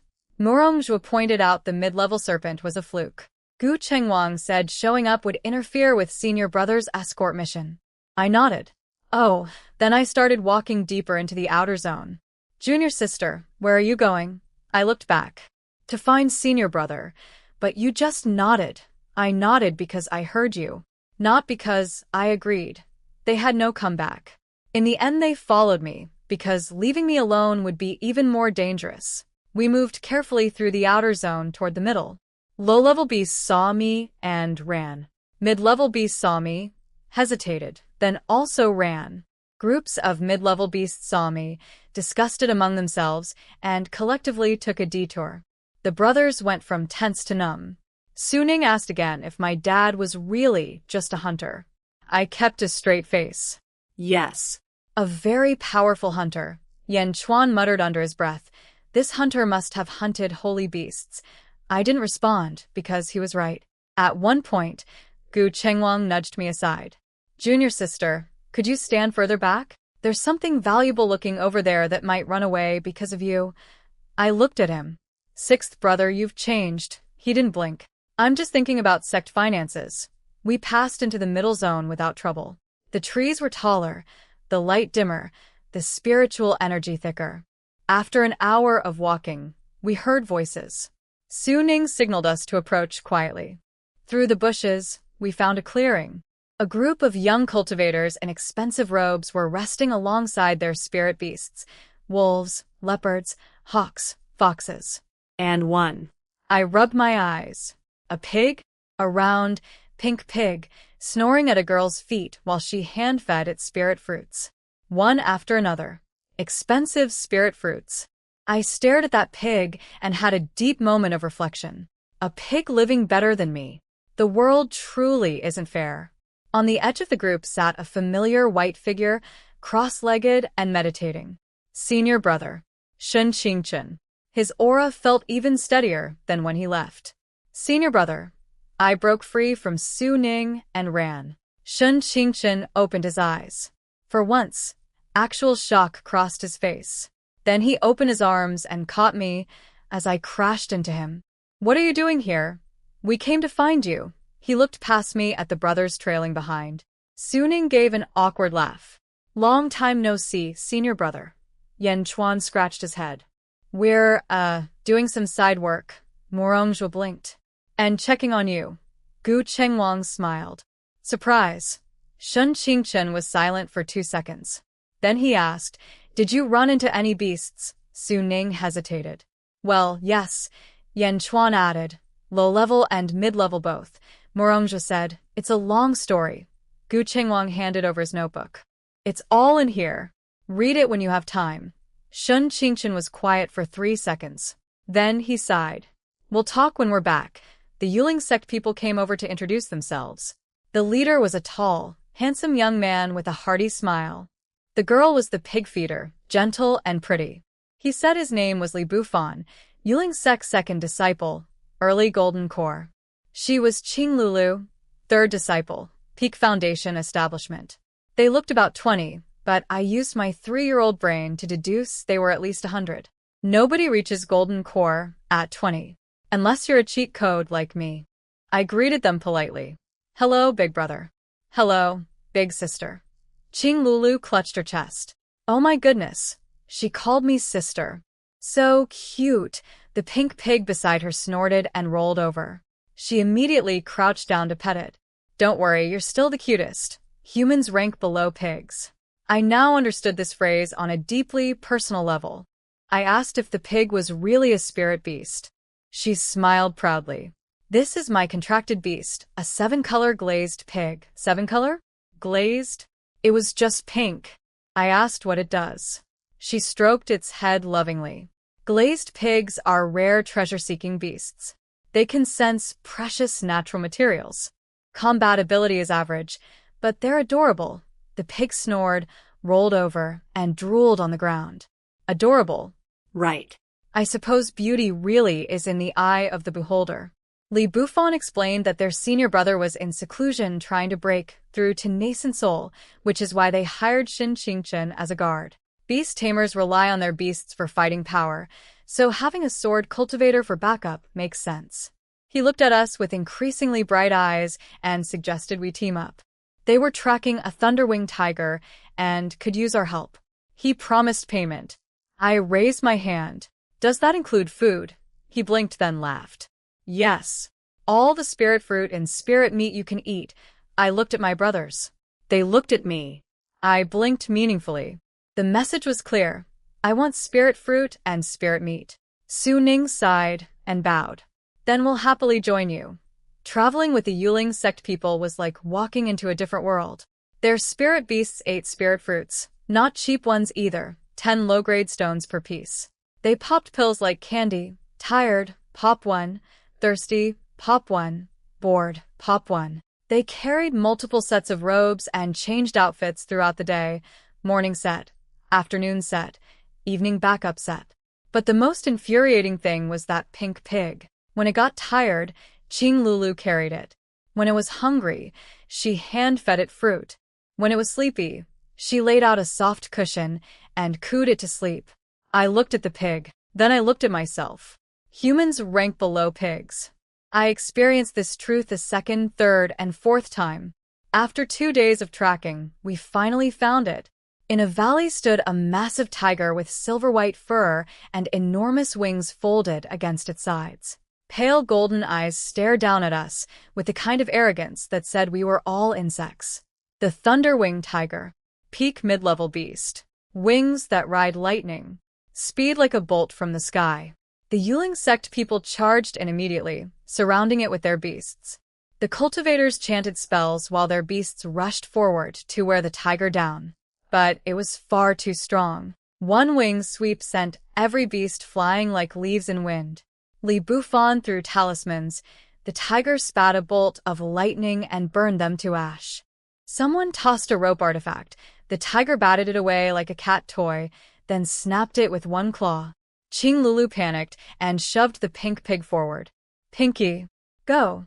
The pig opened its eyes, looked around in confusion, got slapped flying by one paw, rolled 3 times, and went back to sleep. I don't think it ever actually woke up.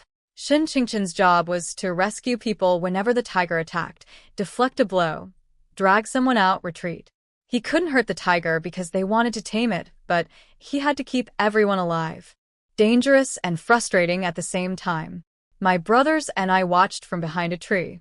Soning Sikhet.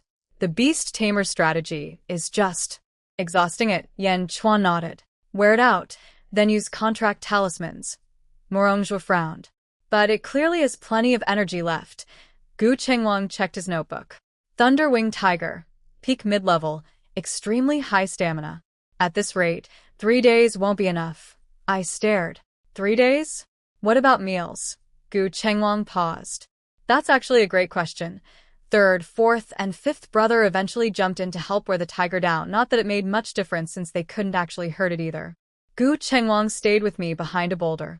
When I got bored, he fed me spirit fruits and dried meat from the Yuling sect supply. They did say all I could eat. After filling my stomach, I yawned.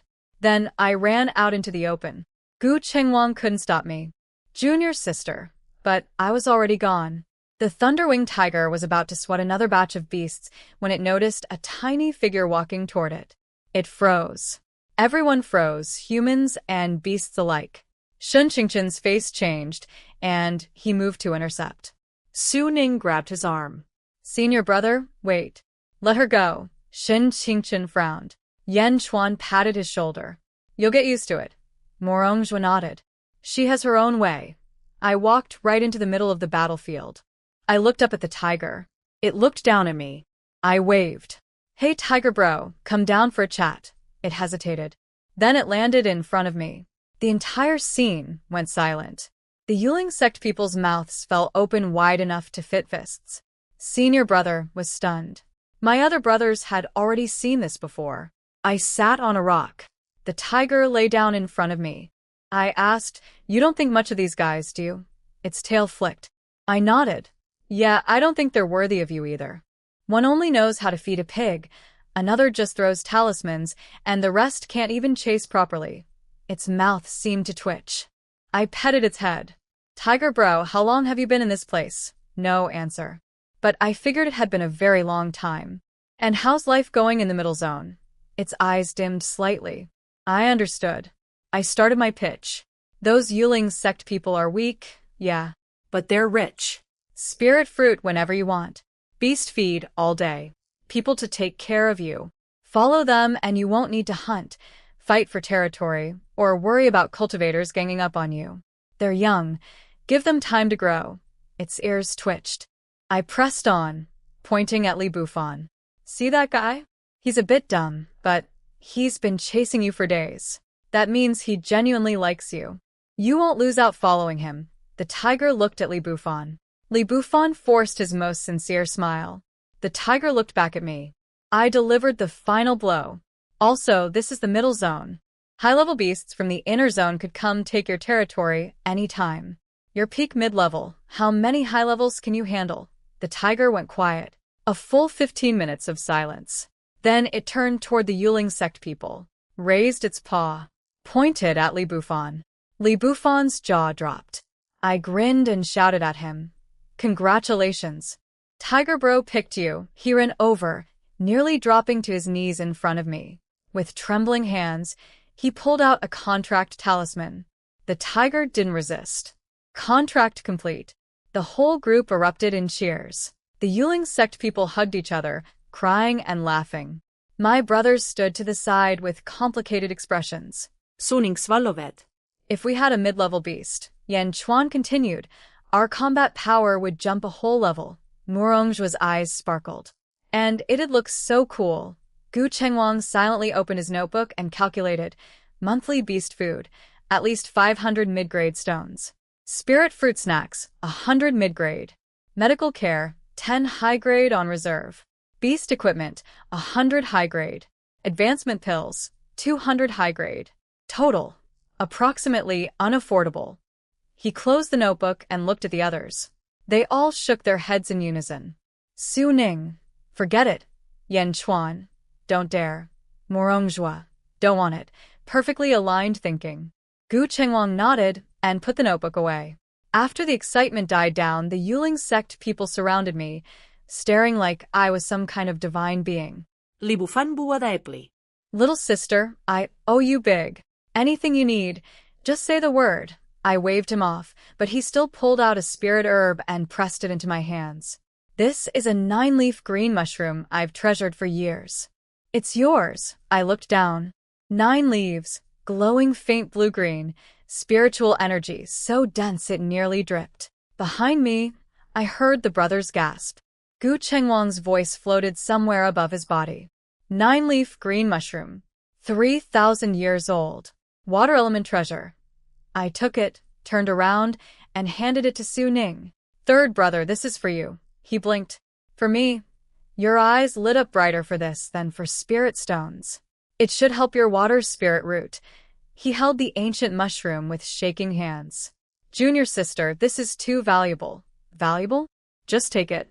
Anything good I get, I'm saving for my brothers. Su Ning's eyes went red. Yan Chuan looked away. Murongzhua stared at the sky. Gu Chengwang scribbled furiously. Junior sister resource distribution. 1,000-year mushroom X1. Recipient, Soning. Notes, I also want to receive gifts. Over the next few days, we kept traveling with the Yuling sect group. With the thunder-winged tiger leading the way, we covered ground much faster. But we didn't catch a single beast, because they all ran from me. Faster than ever. Even the tiger couldn't keep up. No beasts, but we harvested incredible amounts of spirit herbs, fruits, and rare materials. 100-year specimens were common. Some were several hundred years old. The craziest find was a ginseng beast, an actual ginseng that had come alive. Chubby, white, with little arms and legs and green leaves on its head. It was sitting by a tree root sunbathing. It saw me, sniffed, then slowly walked over, plucked one of its own whiskers, and handed it to me. I took it, patted its head. Good boy. It blushed and ran away. Gu Chengwang took the whisker with trembling hands and appraised it. Ginseng whisker. At least 3,000 years old. Everyone gasped. I turned and gave it to Murongzhua. Fifth brother, your earth type. This is yours. He held it with shaking hands. Junior sister, keep it. Gu Chengwang wrote. Ginseng whisker X1. Recipient, Murongzhua. Notes, I'm jealous. I'm really, truly jealous. The Yuling sect people looked at me with growing awe. Li Bufan crouched in front of me. Little sister, who are you? Qing Lulu asked if I had some special aura. Another disciple wanted to know why all beasts feared me. I scratched my head and thought about it. Maybe. I look fierce. Everyone looked at my 3.5-year-old body. My chubby cheeks. My big round eyes. my height barely reaching their knees. Total silence. Qing Lulu whispered, "Little Pin, have you considered joining Yuling's sect? With your gift, you're a born beast master." I shook my head. "No thanks. Why not? Tianjian's sect gives free food and housing." She looked at my brother's patched clothes. Then my patched clothes. Then senior brother's robe that was clean but washed so many times it had faded white. She went quiet. Li Bufan tried too. "We have tons of resources. Spirit beasts to pet anytime. Great benefits." I kept shaking my head. He didn't understand why. I pointed at the brothers behind me. I already had my brothers. They all straightened up proudly. Li Bufan made one last attempt. He invited me to visit Yuling's sect anytime to pet their beasts. I thought about it. Okay, he smiled satisfied. On day 6, we headed back toward the outer zone and the exit. We hadn't gone far when sounds of fierce battle erupted ahead. Screams too. Li Bufan frowned. Someone's fighting. Qing Lulu hugged her pink pig close. The pig was snoring through the whole thing, completely unbothered. Incredible sleep quality. Senior brother gripped his sword and stood in front of me. We crept closer. And there they were again. Qinggun sect. Being chased by a massive beast. This one looked like a lion but with 3 heads. Each tail burned with blue-green flames. The pressure coming off it was terrifying. The Yuling sect people went pale. 3-headed azure flame lion. High-level beast. Equivalent to peak nascent soul. With its special abilities, it could fight a transformation stage cultivator. Qing Lulu quietly tucked her pig into a beast's storage bag. The pig grunted in annoyance as it disappeared. Li Bufan's newly contracted thunder-winged tiger stepped forward, ready to show off for its new master. It puffed up and prepared to roar. Then it saw the 3-headed lion. It paused. Then it quietly backed up, behind me, and hid its head behind my back. I looked down at this supposedly peak mid-level, lightning-riding, devastatingly powerful tiger cowering behind a 3-year-old. Where was all that power? Where was the lightning? Where was the combat rating? The tiger blinked innocently. Its eyes said, "That thing's high level." "I'm not crazy," I sighed. The Qingyun sect group had 7 people this time, including their nascent soul senior brother. But he was covered in wounds, robes torn, sword light fading. He clearly couldn't hold out much longer. They saw us. More specifically, they saw me. And immediately sprinted in our direction, faster than they'd ever run before. Su Ning covered his face. "What twisted fate is this?" Yan Chuan gritted his teeth. "They won't leave us alone," Morongjua sighed. "Each time the problem gets bigger." Gu Chengwang said nothing. He'd already packed his notebook and was ready to run. Senior brother moved in front of me, sword drawn. The Yuling sect people took combat positions. The Qingyun sect female cultivator was screaming while running. "Little sister. Quick. Talk to it." I looked at Shengguan Haitang in the center of their group. Face white. Eyes dodging mine. I sighed. "Did you steal from something again?"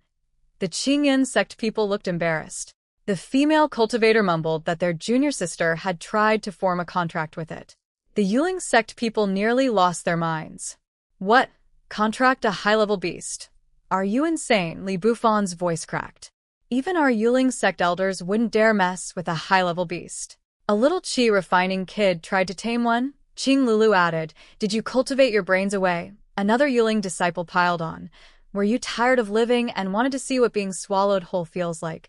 The Qingyun people turned green with shame. Meanwhile, their senior brother took another hit and went flying. I looked at the 3-headed lion. It was furious. All 3 heads were breathing fire.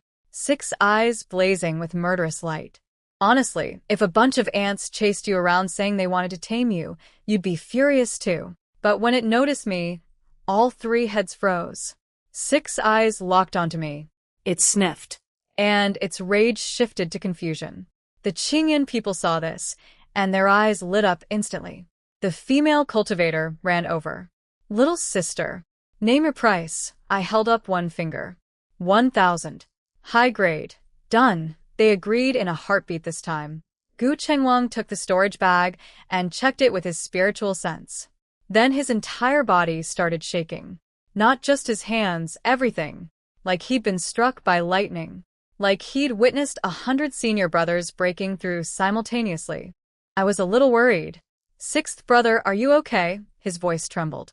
Fine. It's just my first time touching this many spirit stones. I'm a little dizzy. I quietly looked away. Slightly embarrassing. I turned toward the three-headed lion. My heart was beating fast. High-level beast. Equivalent to peak nascent soul, and with its abilities, it could fight transformation stage cultivators.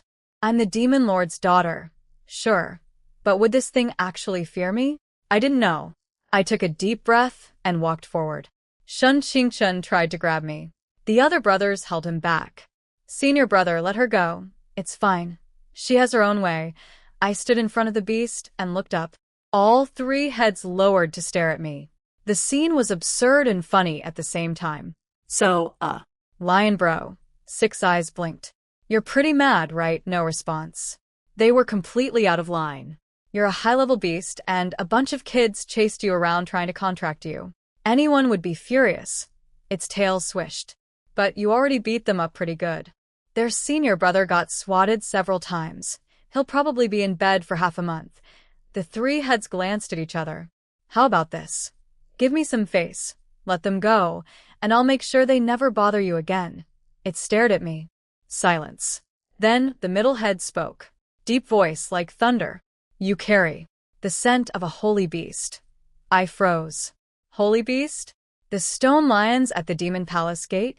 I asked carefully. You know them? All three heads made a strange expression. Part disdain, part respect, part fear. It stepped back. You are. That lord's. I didn't know if that lord meant my dad or the stone lions. But I nodded. Something like that. The lion was quiet for a moment. Then it turned around and walked away. 3 tails, 6 eyes. Blue-green flames and all. Didn't look back. Viked fast. Almost like it was afraid I'd ask it to stay. The Qingyan people collapsed on the ground, gasping. The Yuling sect people stared at me with expressions I couldn't quite name, but they looked exactly like the way I look at braised pork. Senior brother walked over and picked me up without saying a word. He just held me tight. I patted his shoulder. I'm fine, senior brother. It was very reasonable. He looked down at me, eyes full of complicated feelings. The other brothers came over and patted his shoulders. Su Ning said solemnly, Senior brother, you'll get used to it. Yan Chuan agreed. Yep, just get used to it. Morongjua blinked his pretty eyes. We weren't used to it either at first. Now we are. Gu Qingwang flipped through his notebook. According to our Phantom Beast Ruins journal, this is Junior Sister's 5th successful, friendly negotiation with a beast. All documented in detail. Consider it standard procedure. Shun Qingchun was quiet for 3 breaths. Then the corner of his mouth lifted. Just barely. But I saw it. The Qingyan people finally recovered and limped over. Their senior brother, Situ Che, was covered in wounds, robes shredded, but his eyes were still cold and proud. He stopped in front of me and cupped his fists. Situ que? I owe you. I blinked. No, you don't. You paid, I delivered. We're even. He gave a cold laugh. My life is only worth 1,000 spirit stones. I scratched my head. What do you want then? He pulled a small box from his robe and tossed it to senior brother. Now we're even. Then he turned and walked away with his group. His steps wobbled. Getting clawed by a high-level beast will do that, but his posture still had presence. Nascent soul cultivators do have a certain dignity. Hiding looked back at me one more time. Her expression was complicated. Fear, defiance, and something else I couldn't name. Nothing good, probably. He waved a hat. Remember to bring more spirit stones next time. Her face went red again. Whether from anger or embarrassment, I couldn't tell. Either way, it looked pretty cute. The female cultivator glanced back too, grateful but wary. I didn't care. We'd definitely run into them again. This was already the 3rd time. Some people say things don't happen more than 3 times. Maybe. But for these Qingyan sect folks, I had a feeling the rule didn't apply. After they left, I opened the box. Inside lay a single pill, about the size of a longan fruit, solid gold, covered in fine, intricate patterns, radiating intense medicinal fragrance. Just sniffing it made the spiritual energy inside my body stir. Then I heard a chorus of sharp gasps behind me. Soning swore. Yen Chuan gasped.